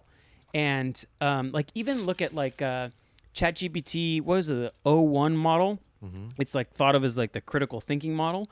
All it's doing is using ChatGPT 4 in like a sequential way. Like instead of just giving the answer, it's like, well, let's plan the answer out. What should be the way we solve this answer? Okay, here's our hypothesis. Chunks it. Yeah, chunks it. Should we check this answer? Is it sound correct? Maybe we should like humanize the result that we spit out. And so it might do like 30 of those in order to spit out your complicated, question answer. And this is where, when applying it to business processes, I was like, holy shit. Like I can take some of the most things that I thought were like critical thinking tasks and turn them into an agentic system, which is basically like, 20 agents, managing your own inbox. Yeah. And I immediately saw a future which was like, holy shit, instead of throwing up the job posting, like rethink the way you do it and look at like every type of position I have in my company and be like, can I do this? And so another example, we spend a lot of money on ads. We create a lot of ads, and we recently put up a post for a creative strategist role. And that creative strategist role is to think of like new angles, new ideas for ads to create. And ideally, in a great world, it'd have like 100 new ideas every month for like every product we have. But a human is limited. Human is limited, right? Like, and all they really need to do is like understand the product really well. Maybe go to Amazon reviews for similar products. Look at the 5-star reviews. Figure out what people really love about it. Look at the 1-star reviews. Figure out what people hate about it. Figure out the issues that people have with this problem they're trying to solve. Educate them on frequently asked questions and crawl the web, and then spit out like 100 ideas. And then take those 100 ideas and go to the copywriter and be like, hey, I need you to write a script for this video ad. Go to the content creator and say, hey, we have a script. We have a product. We have an idea for an ad. I'm going to ship you a product, and I would like you to like create some content that matches the script so that we can edit a video. Then collect that video and send it to a video editor with a brief and say, hey, here's the idea for the video ad. Here's the script. Here's the video-specific raw files that you need. Here's some B-roll that you could use for this video. Now here's some screen-by-screen instruction, and then edit the video for me. And when you break it down, you're like, shit, there's an AI agent for every micro step of that process. And now there are companies who will happily build that for you in like an open source way that you can host on your own. And these once very critical thinking tasks that I would hold close to our heart as like human beings, I'm now like, shit, like not anymore. And so I'm really excited. Yeah, it's amazing. And it's not just like, just to be clear, it's not just the cost savings part.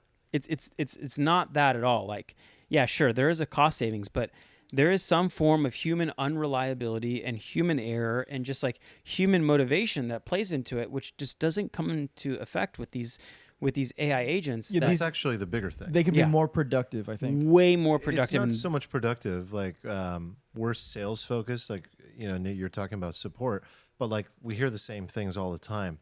It's like the inconsistency is the problem. We have a knowledge base of material. We know what we need to say, but you're relying on like humans, and humans all have their own approach, inconsistent answers. They might have been trained incorrectly, and the same thing happens in support all the time. Let me go find the answer. How long does it take you to find the answer?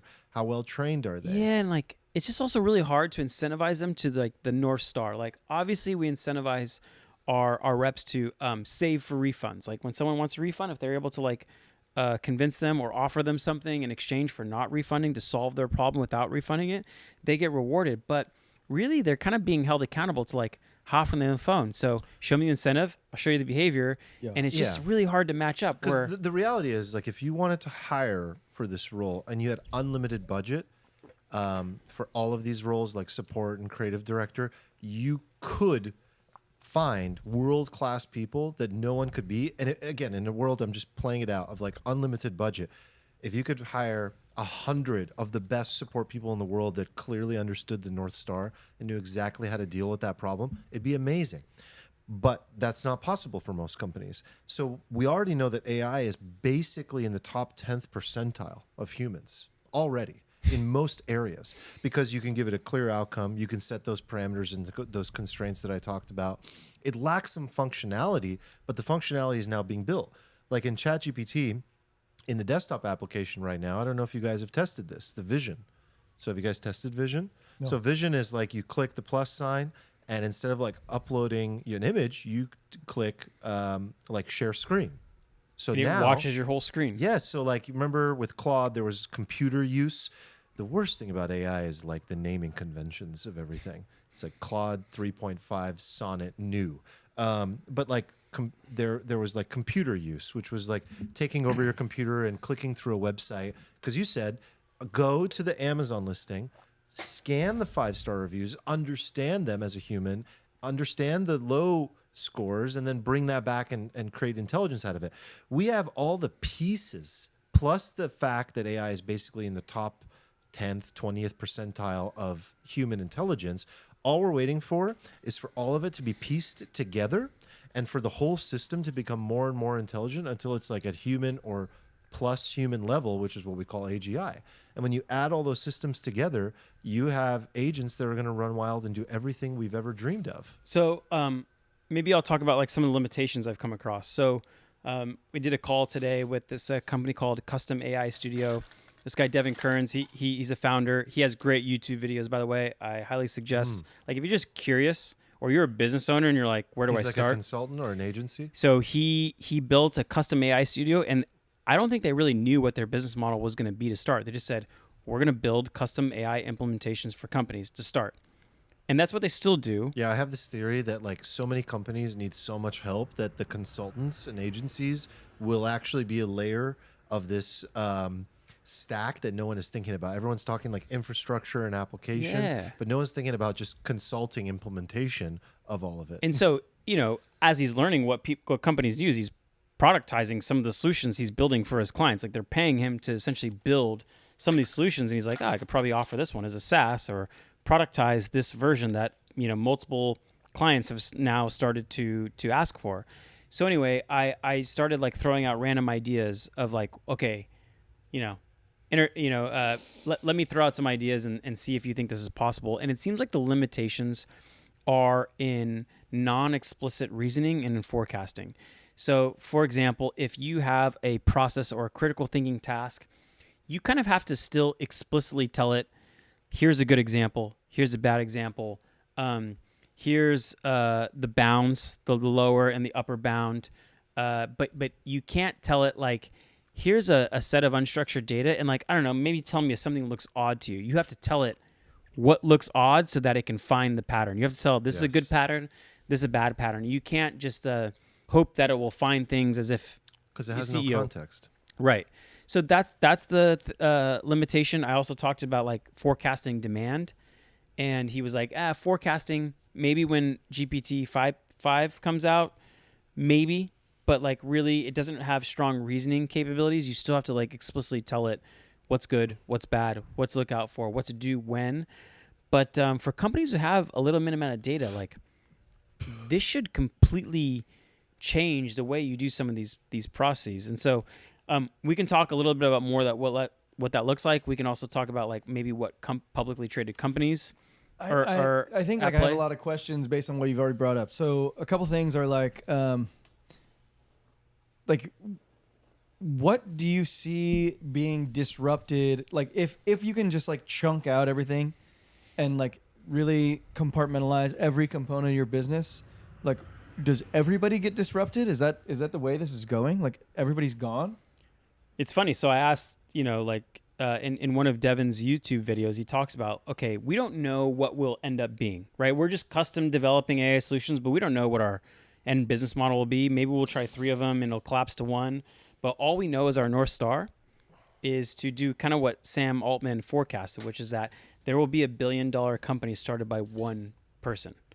And that one person can essentially like build these AI agents to do all of the tasks necessary to grow that company to like $1 billion valuation. And so I do think that is like true in like 2027. Like that's going to be possible. Okay, follow-up question. And I think like I like using like tangible examples as we talk about on a podcast, so like people can like follow along with like what you're describing. And instead of using your business, because you got a lot going on, I think like using something that we can all sort of like have a shared experience on is like running this podcast, maybe.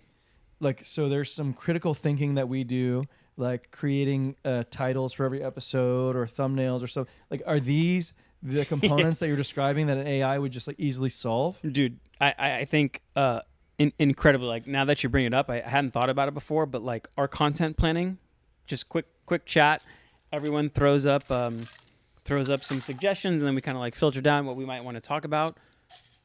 Done. Like there's a specific bot that like filters through news items in the last like 10 days. It suggests down. There's an Eric, an Armand, a Steven, a Nick bot, and it has its own like proclivities of what it likes to talk about. And each one like suggests things. Then there's a filtering agent that says like, well, we know that like these things in the past have been declined. These things have been accepted. And not only does it do that, but it like references which episodes in which you talked about which subjects like tended to do well over others. And so each of these are their own agent. And then, it might say a prioritization bot, right? Which one is more important than the other? And then it might be a flow bot. Like which of these subjects would flow better in a conversation if, to make it like a smoother podcast. And then like a record bot so that we don't even show up. Yeah. I mean, like most definitely. And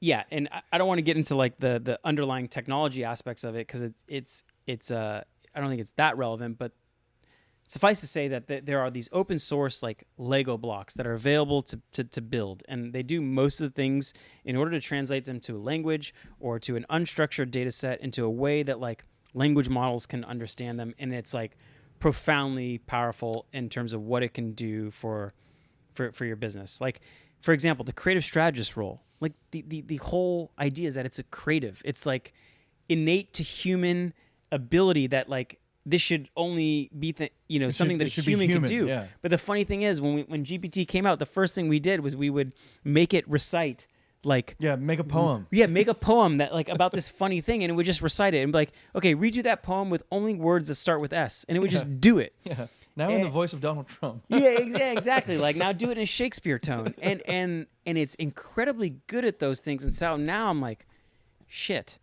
Like I need to re-question everything of how we build a company instead of having one person to do this like this role, shouldn't it be like 17 very specific, honed in, 100% reliable, 98% accurate agents that are trained to do this one step and do it every time, and hand it off to the next agent?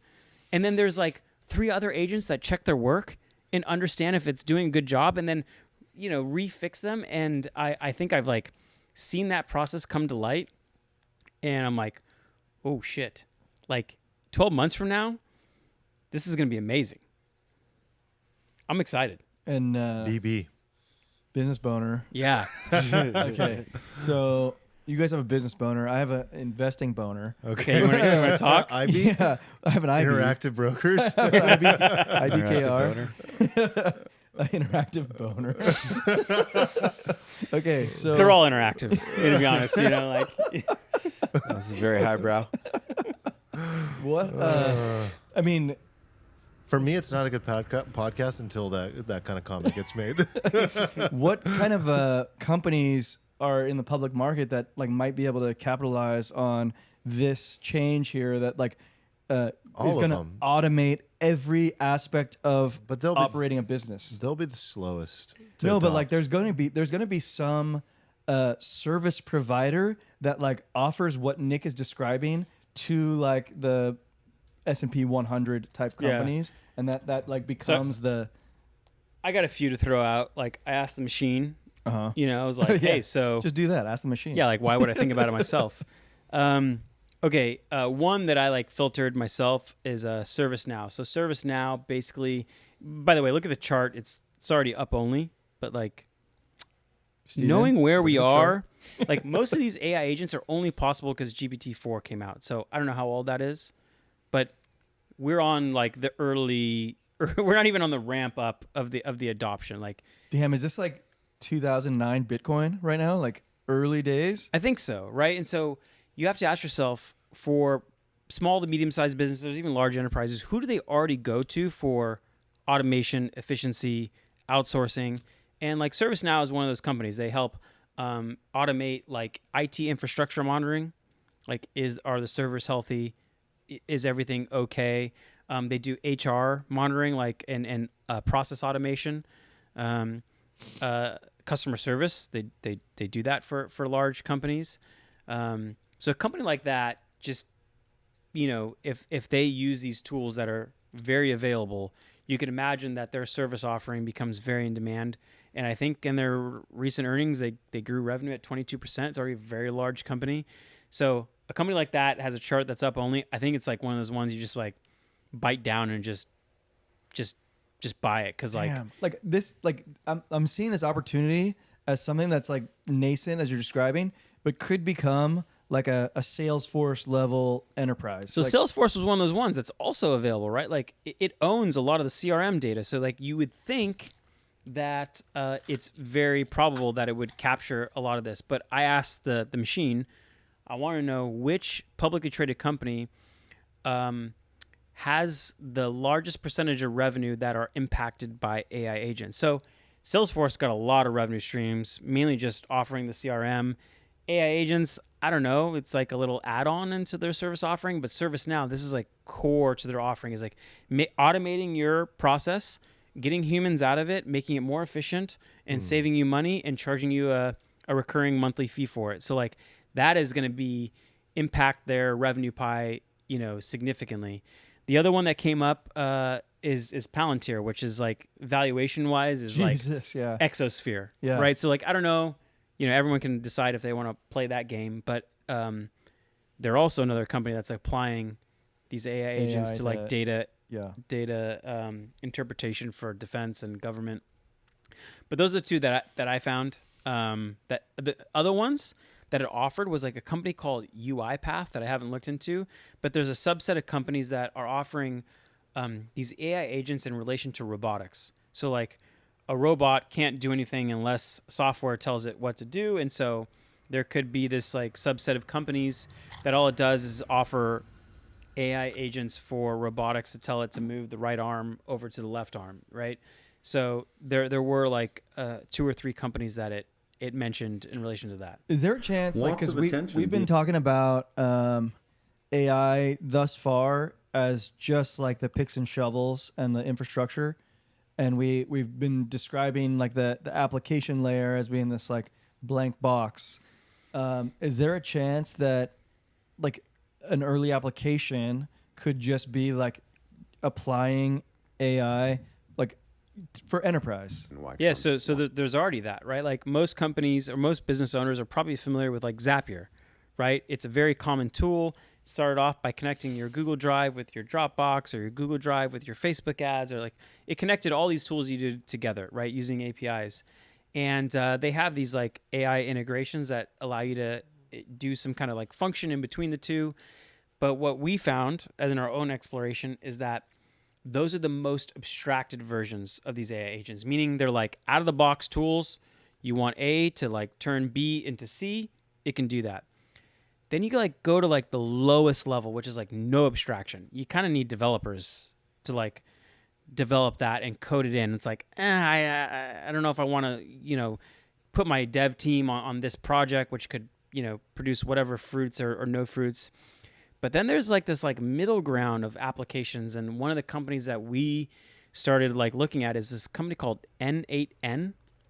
And it's like this set of like open source tools with these building blocks kind of already made, and you can have access to the source code if you want. You have all these like building blocks that you can use pre-made. It uses LangChain with, if you're into this stuff, you realize is like, again, one of those like open source building block layers.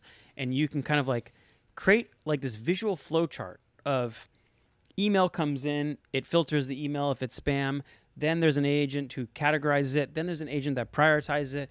Then there's an agent that decides, okay, do we respond to this or does a human respond to this? And there's an agent who like actually crafts the email for the AI agent to like send. There's one that like checks the spelling and grammar, and then the one that actually decides, do we actually press send? Like there's these like building blocks that are in place for these things to happen. So I agree these apps will come up with, but like some of these are like too abstracted to be custom to most cases. So I feel like there's this middle ground of abstraction where like me as a business owner, I come to you and be like, just can you solve this problem for me? And like, Yeah. if they're in this middle ground that they can like customize it enough without giving you too much like complicated technical work to solve your I problem. think I just got a new thesis, and I kind of want to run it by both you guys. But like my idea is that like the AI application layer like won't necessarily be consumer facing, at least at first. Like the consumer facing stuff will still be Gmail, whatever we use Facebook for, and all that stuff. And they'll like probably include these offerings from the providers, maybe buy them, that like do these things that you're describing. Yeah, and like this company I talked to, they had like an inbox manager, and it's like 14. It's like looks like 14 little steps in like a flow chart, and there's AI agents at each step. There's tools that they can reference at certain cases if they need to, and so those exist already. I don't know if like, I mean, I'd imagine Gmail would just be like, hey, you want to try our AI agent out, and we'll paper trade your emails to start in parallel. Like we'll show you the emails we would have sent, and you can let us know, thumbs up, thumbs down if those are good. And then it'll learn over time, and then maybe like 3 months from now, you just let us handle your email for you. And I could totally see that, and I'm like kind of shocked that we haven't seen most of that already. I've seen like prompts in Gmail, prompts in Google Drive, but I'm like, man, if I'm getting to this, like Google has definitely like seen this, have prototyped it, have like played it out, and surprised they haven't leveraged it already. Right. Like I guess that's what I'm wondering is like we're not seeing it from like the big players. Scared Slow. money don't make no money. Slow, bureaucratic. But Well, their focus with AI is their LLM and infrastructure. yeah, but They like, have of they have course they. TPUs and they have Gemini. What and does then TPUs mean? Instead of GPUs, they have their own. They have their own technology version that of they like are yeah. bullish on and really pushing. Oh, Their Google Cloud division like will proactively reach out to like get you to utilize this. It's just an alternative. Like, that's funny. Like Google, Amazon, Microsoft for the first 3 publicly traded stocks that the machine told me would benefit from AI agents, but I was like, what's the AI agent pure play? Right. And it seems like ServiceNow and Palantir. Maybe we missed the boat, whatever. But Yeah. like, I think the point you were making though is like, where's all the consumer? Is it all? Yes, like in the application layer, 98% focus is B2B. Mm-hmm. You know, because that's where like the B2C is like character AI and like Right, because the stuff consumers are already with Google and Meta and stuff. it's not so much that they're with them; it's that the use cases and the innovation is unclear of like how to serve consumers right now. So it either gets built into like it needs to get built into like Gmail or Superhuman, which is like an email platform, which is utilizing AI. Like every consumer app has started to utilize some form of AI, but where the value is being accrued and generated on the other side is in businesses for sure. Yeah, I mean, like, if you ask me, like, how much would it be worth to wake up and have a summary of your emails and tell you what your day looks like I don't know. Wearables. That's where we've seen most of the That's a good point. wearables. Like, but like I don't know, It's like Alexa getting better and wearables having an Alexa, like a personal incorporated to assistant. them. I don't know, like dollars worth of incremental benefit. But like as a business, you telling me I can get rid of my like 40-person customer support staff, and then not only will you get rid of it, but like customers will be happier. It's like now you're talking like hundreds of thousands, millions of dollars of value, like just amazing risk return, right? Like we're already running split tests of like converting the phone number to the AI voice version and seeing how it does, and then converting the email human support and running a split test, running it to the AI version, and be like, oh shit. So bigger question, like this benefits businesses. It doesn't benefit consumers. People are going to be unemployed soon, and this is not going to benefit them as consumers. UBI, like is that? for the most part, well, yeah. But the best workers are happy and better than and the better AI still. And well, it's not that they're better; it's that the AI is an extension of themselves and they're supervisors. Like the best support people still have to monitor and will probably, even in Nick's company, like supervise the AI function of support. But he's gonna kill a lot of anyone headcount. who's like mid-tier or less is out of a job for sure. Yeah, and that's going to be a tough thing It is. across It every is. industry in the world. And like, But the new either manual labor or new creative industries always are generated as a result of more productivity. Like that has never not happened. So I don't know, like, do we land in a place where it's like truly done for us all? I don't know. I think so. I think most people agree. I think that that's the case. and it's interesting because like we finally came to this conclusion, like, oh shit, the technology is available now. Like the state of the art is ready for us to implement it. And it takes like an AI inclined or AI friendly company to like be able to like actually implement this. So, you know, in terms of like how long will it take to get us a proof of concept? Like I want to see this thing in action and see just basically, are we on the right track? Can I test it? Can I see the leading indicating metrics on refund rate? And they're like, well, you kind of already have your good examples. You have your triggers. You have your like prompts you want it to do. You have your data set you want the AI to learn on. Like we had already prepped this stuff because we were trying to create it on our own. And they're like, yeah, you're kind of ready to launch. They're like, honestly, most clients we come into are like, can you help me make more money with AI? And they don't even know why they're on the call. Like they don't have a use case. They don't have any data. And they're like, okay, well, you need to spend the next 2 months like cleaning up your CRM before we can even help you with this and getting your data like provisioned and cleaned in order for us to use this. So this won't be like this like snap of the finger thing. It'll take years for people to do it, and people like ServiceNow or like an IBM or Concenture, like any of these like big consulting firms will make money off it. But we've seen like just the acceleration over the last 8 months. Like, where is this going to be in 10 years? I think like I'm just picturing the labor force 10 years from now, and I think like service-based jobs will still be in demand, and like it would be in stronger demand. So can I mention? I asked them. I was like, at the end of the call, I was like, out of pure curiosity, can you give me just like a few examples of the coolest things you've created or the most complex things you've done with these like series of AI agents? And one of the ones was a sales agent, right? The first thing they did was they created a voice agent that would help train the salespeople. So all this voice agent do was like to personify a real customer. So they took all the customer calls, they fed that data in, and they gave that into an AI that had a voice, and the sales people in training would call that and do mock calls with it. And then they had another AI agent to score them on it to see, one, have they passed the test? Are they ready to actually call real customers? And how good are they? And how good might they be? Like, is this a 10 out of 10 salesperson? They did that. It helped train the customers, the salespeople. And then they got to the point where they can actually just train the salesperson. So they were even talking about how they think they can get to a point where if you sell SaaS, it can schedule the appointment and then it can get on the call and actually be like this voice agent that takes you through the demo. So I don't know if you guys, like as a business owner, I've been on so many SaaS demos before, and like they kind of go through their pitch, and you wish that sometimes you could like skip. I don't want to hear about your company, like founding members or your history. Like skip, go to the point where you talk about this feature, and like imagine the sales demo just skips to there and tells you what you need to know. And maybe with like some refined limits, it can even negotiate the contract with you on that call. And so they were able to get to that point for like simple things like a dentist office. And they're like, we think we can get there eventually for SaaS. So that was one thing that was like very cool. I hope that like continues to grow. The other was a more complex one. So they had a client that did mining operations, right? And in a mining operation, you have a lot of risk, and they had to figure out what types of insurance they have to buy in order for this risk.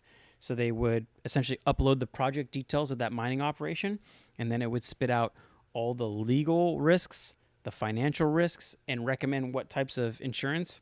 And just to break that down, like there are so many subsets of data, like a human doing that would have to critically think about so many different parts of that.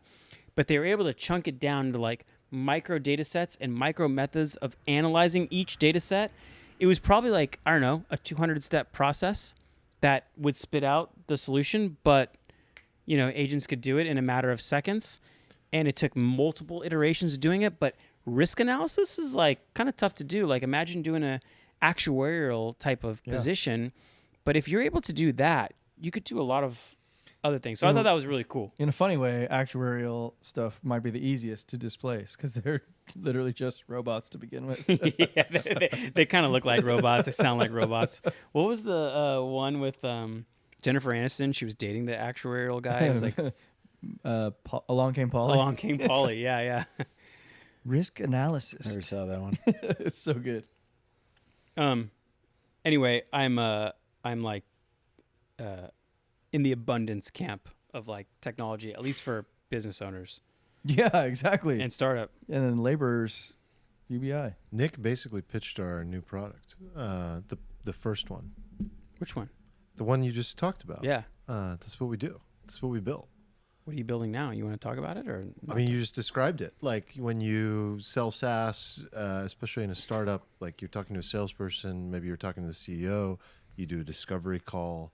You got to like qualify the lead. You got to find out the size of the company. How fast do they want to move? What are their problems? What are the use cases that you can resolve for them? Then you got to do a demo. And then the demo has to be like customized to them. And we just built all of this with AI. So we're going to start selling our SaaS that way. And then we started offering this to companies that I can't unfortunately talk about yet, but they're like household worldwide names that want this, and they're very, very excited about doing this. And it's not that like technically speaking, like we're not that far away from this being like an extremely personalized custom demo that you receive. So and we like what your guy was telling you, he wants to like go and build it within companies. We're just offering it as a no code, one-click deployment SaaS to just like fully customize for yourself for your own company. Love it. And it's actually funny. the way we would even Like what we just decided is like instead of a UI to go in and drop your content and tell it your outcome and what your sales process is, our AI is going to do an interview with you as well. So we're AIifying the process of building the AI for your business. It's a little meta, but like, why would you utilize like clicks and typing to create your AI? Use AI to create the AI. So we took it a step further.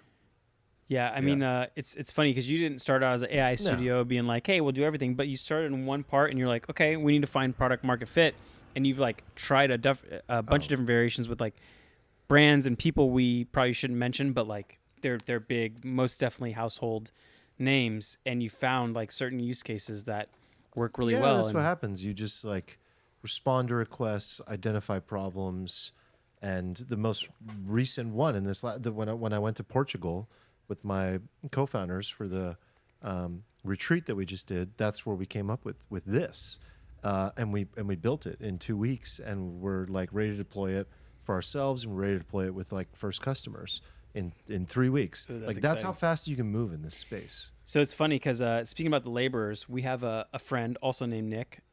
He's a salesperson at like let's call it just big tech in general, and I always joke with him, I'm like, bro, you're playing golf 3 times a week. Like he hits me up on the side. Hey, I want to learn media buying. I'm like, why? Like, I don't know how many multiple 6 figures salary you make, and you work hardly. Like, he's like, I don't know. My brain is like at 2% utilization, and like, I'm going to be automated out of a job anyway. And I was like, what are you talking about? You sell like very complicated like enterprise software with multiple decision makers and super long sales cycles. He's like, I'm just a glorified meeting setter.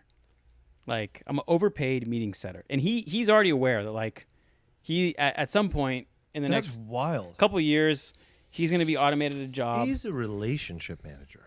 Right. Like that's what you do at that level. And maybe that job will still exist. I think that job exists. Being a relationship manager is still important. I think that job exists. But do they still get paid multiple 6-figure salaries? Enterprise sales, I don't see how that really goes away. Oh man, I know that like somebody like Nick would rather talk to the bot and just be like skip. Like, for sure, doesn't want a relationship. But I did that to humans today on a call. I was like, can you skip this part? Can we just move ahead? Somewhere there's a human in the loop managing the relationship. I mean, do sales guys do outbound? Think of it this way. Because you still have to do outbound. He's not saying the company, but say it's like a Mag 7, right? Yeah. So it's like, if SpaceX was a customer, do they really want to talk to an AI? Always? Yes. A lot of the time, sure, to get their engineers to get what they need. Maybe they replace the sales engineer at that company with somebody who can like provide the specifications and custom implementation that they need. But like eventually, you need a human. My point is, I agree with him and you, but like, I guess he's driving at a deeper point of like wanting to do more, wanting to. Yeah, and I think if you're Google, that deal is worth tens of millions of dollars, sometimes hundreds of millions of dollars. So like, what's the difference between just keeping the guy for like manager relationship and also just employing these things that are hopefully more productive? But also like a sales guy, like I don't trust a AI to like find my candidates, contact them, like set up, like he's saying setting meetings, but like he's literally creating the sale to begin with. Like you need a person for that, I think, right? Mm-hmm. Yeah, and that AI bot is named Nick, and he emails you, and he calls you and has a conversation with you. Hello. And gets to the decision maker. So if there's, say, in mid-market sales, not enterprise, but not SpaceX, say a company that's $100 million to $500 million a year, there's probably 3 to 4 touch points to close that sale.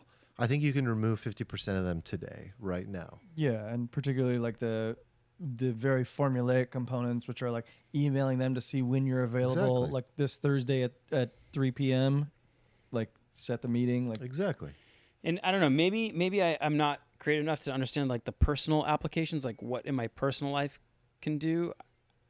I don't know, like what would a Pepper Potts do to your personal life?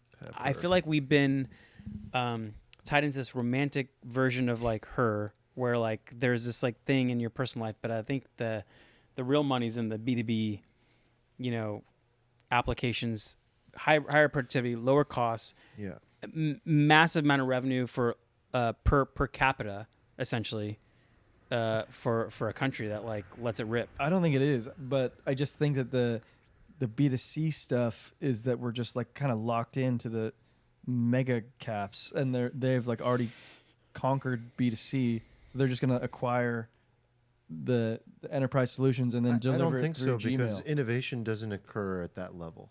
So like Uber was a massive transformative innovation. True. Airbnb, those companies that came out of that era, which was a dark time, were huge innovations.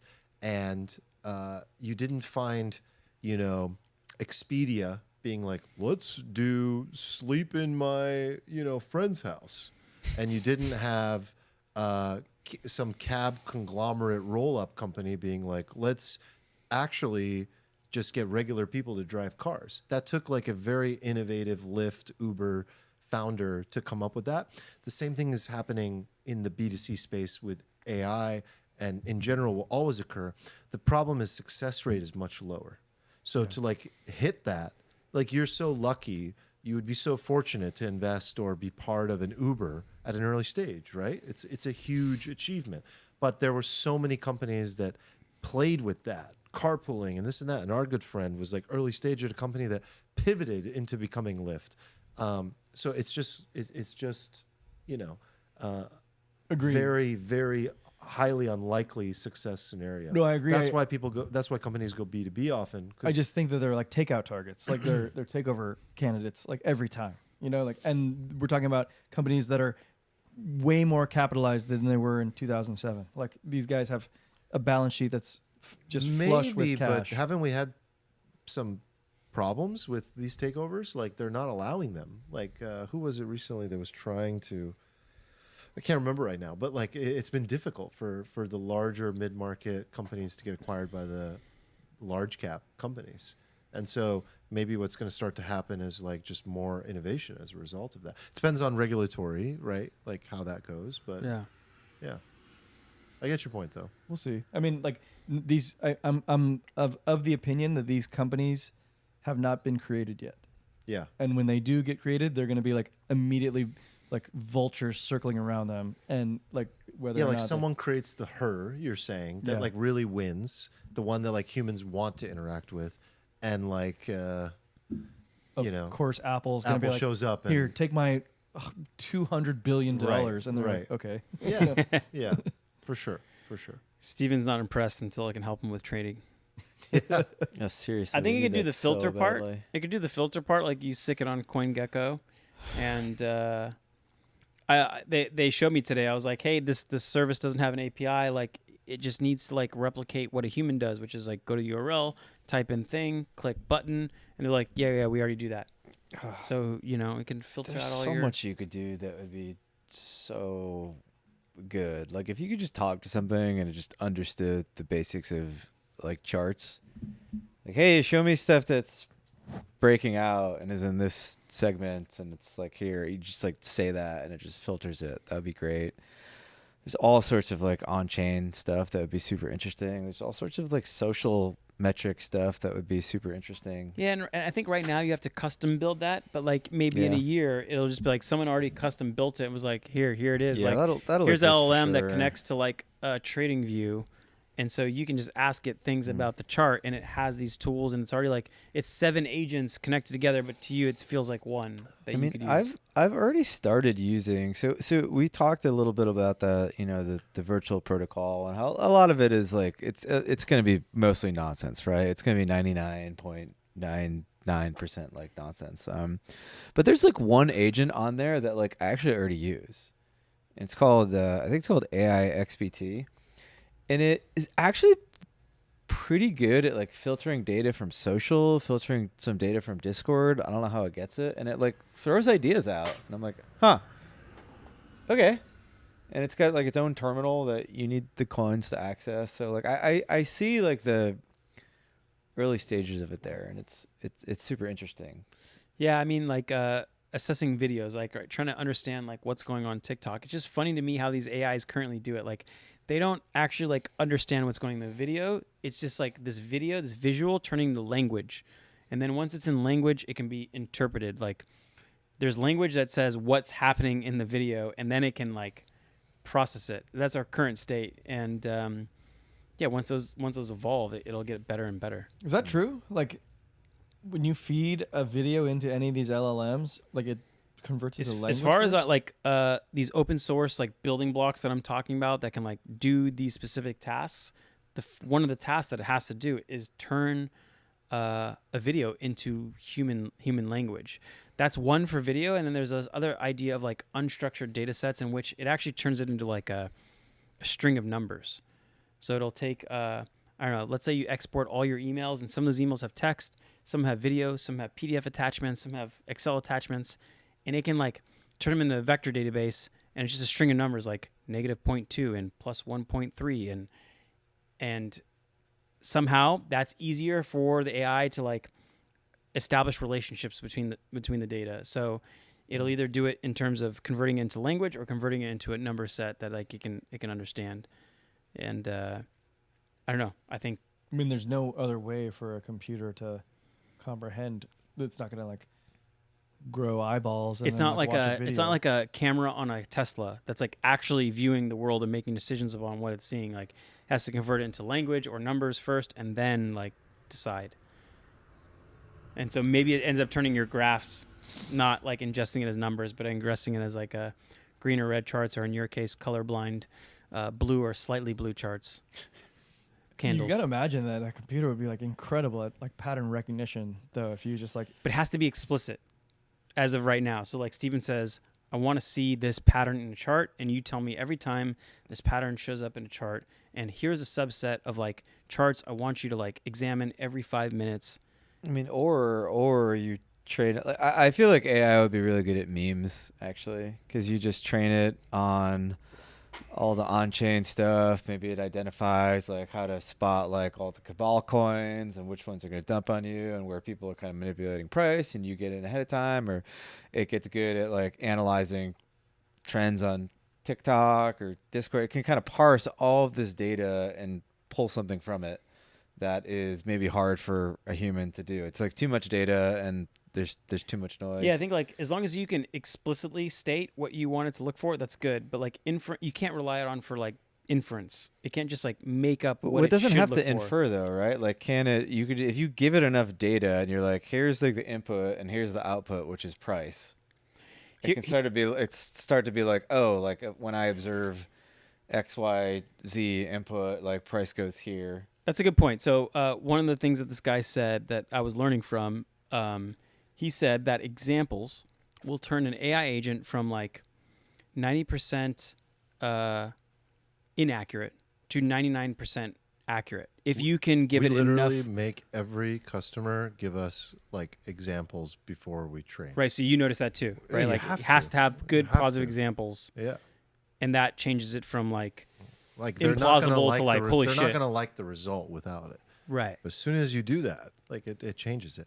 You guys, you need to try the vision feature in ChatGPT to start to see the beginnings of what's possible. So- Yeah, I do. Pull up a chart, share your screen, pull up a chart, and talk to it. So can I ask you? I bet you'd like that too. So Like, my hardware on my laptop is not current enough for the vision, but like one of the things that I wanted to do is we do these technical interviews you with mean you software can't engineers. update the OS?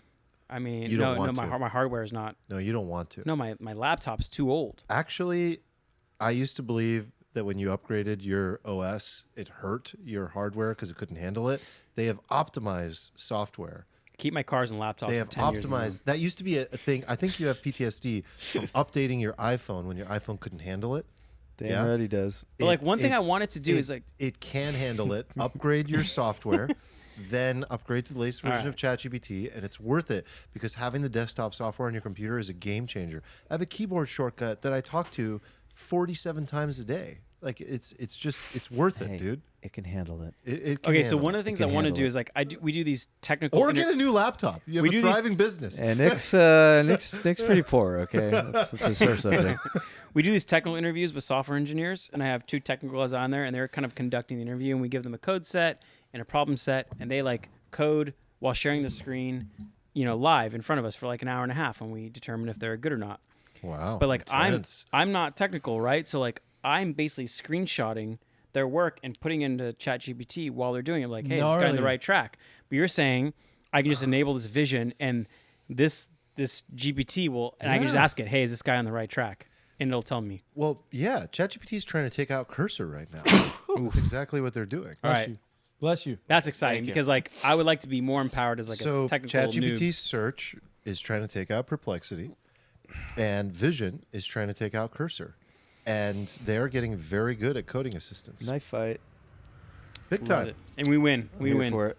It's gnarly. That We as the people, we win. it's gnarly that you're doing that live on the interviews, just being like checking their code in. But that's how you ChatGPT. have to do it. Like you have to like simulate a situation which, okay, there's 3 people in this problem. We're trying to solve the problem.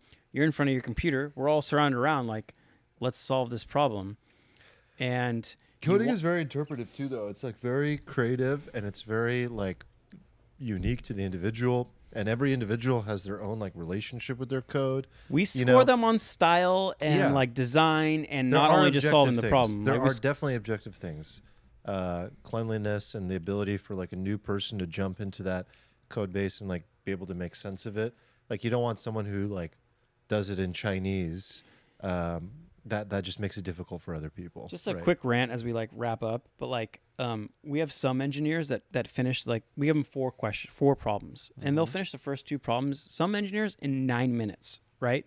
And others they just can't get across. And all those engineers have 10 years experience, and you're like, for people who can't solve these problems, what the fuck have you been doing for like 10 years? And like the people who solve it in 9 minutes, then the fun begins, because the real test is to see, once you solve these problems, can we level up the difficulty? Okay, how would you make this like more efficient?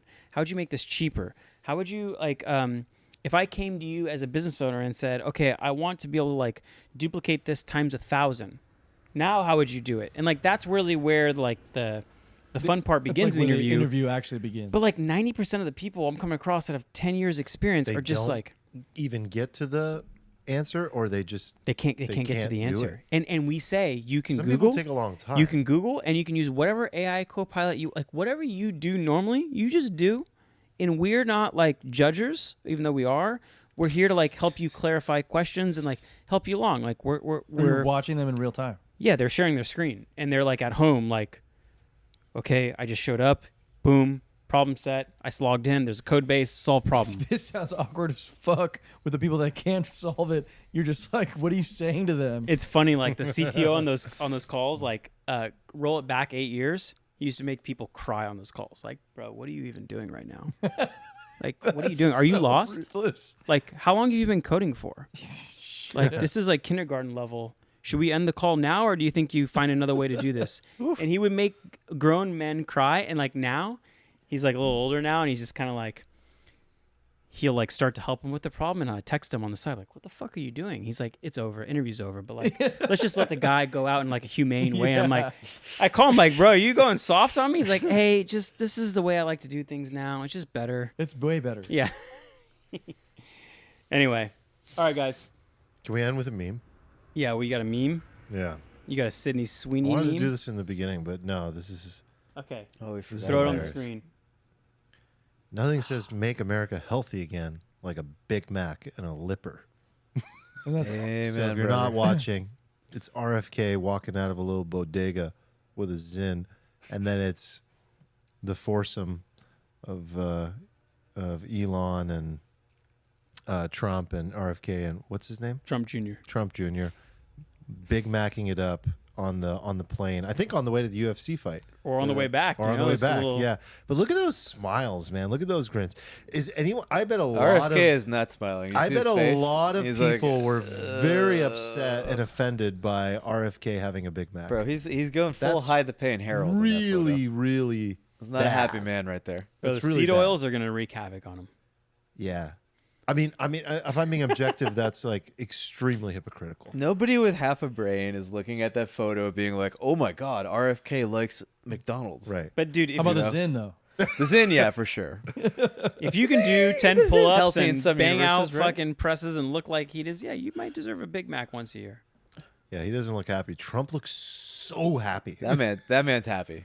That man Well, he likes- might have been intermittent fasting for the the last fish 20 fillet. hours, and actually his like calorie intake is like, you Yeah. know, parallel with Weren't you saying he's getting tired of Elon before the pod?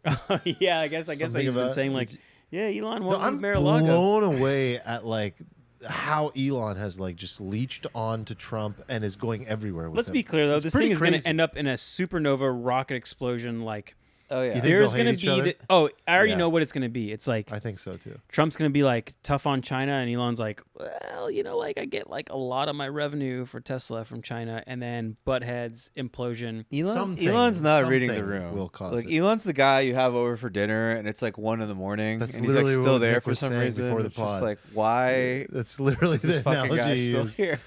What's the video game he plays? Diablo. Diablo. So he's like, I don't know. Either I stay here with the president of the United States, I don't or think I he play knows Diablo. where to go. He's like, I bought my seat. I'm not leaving.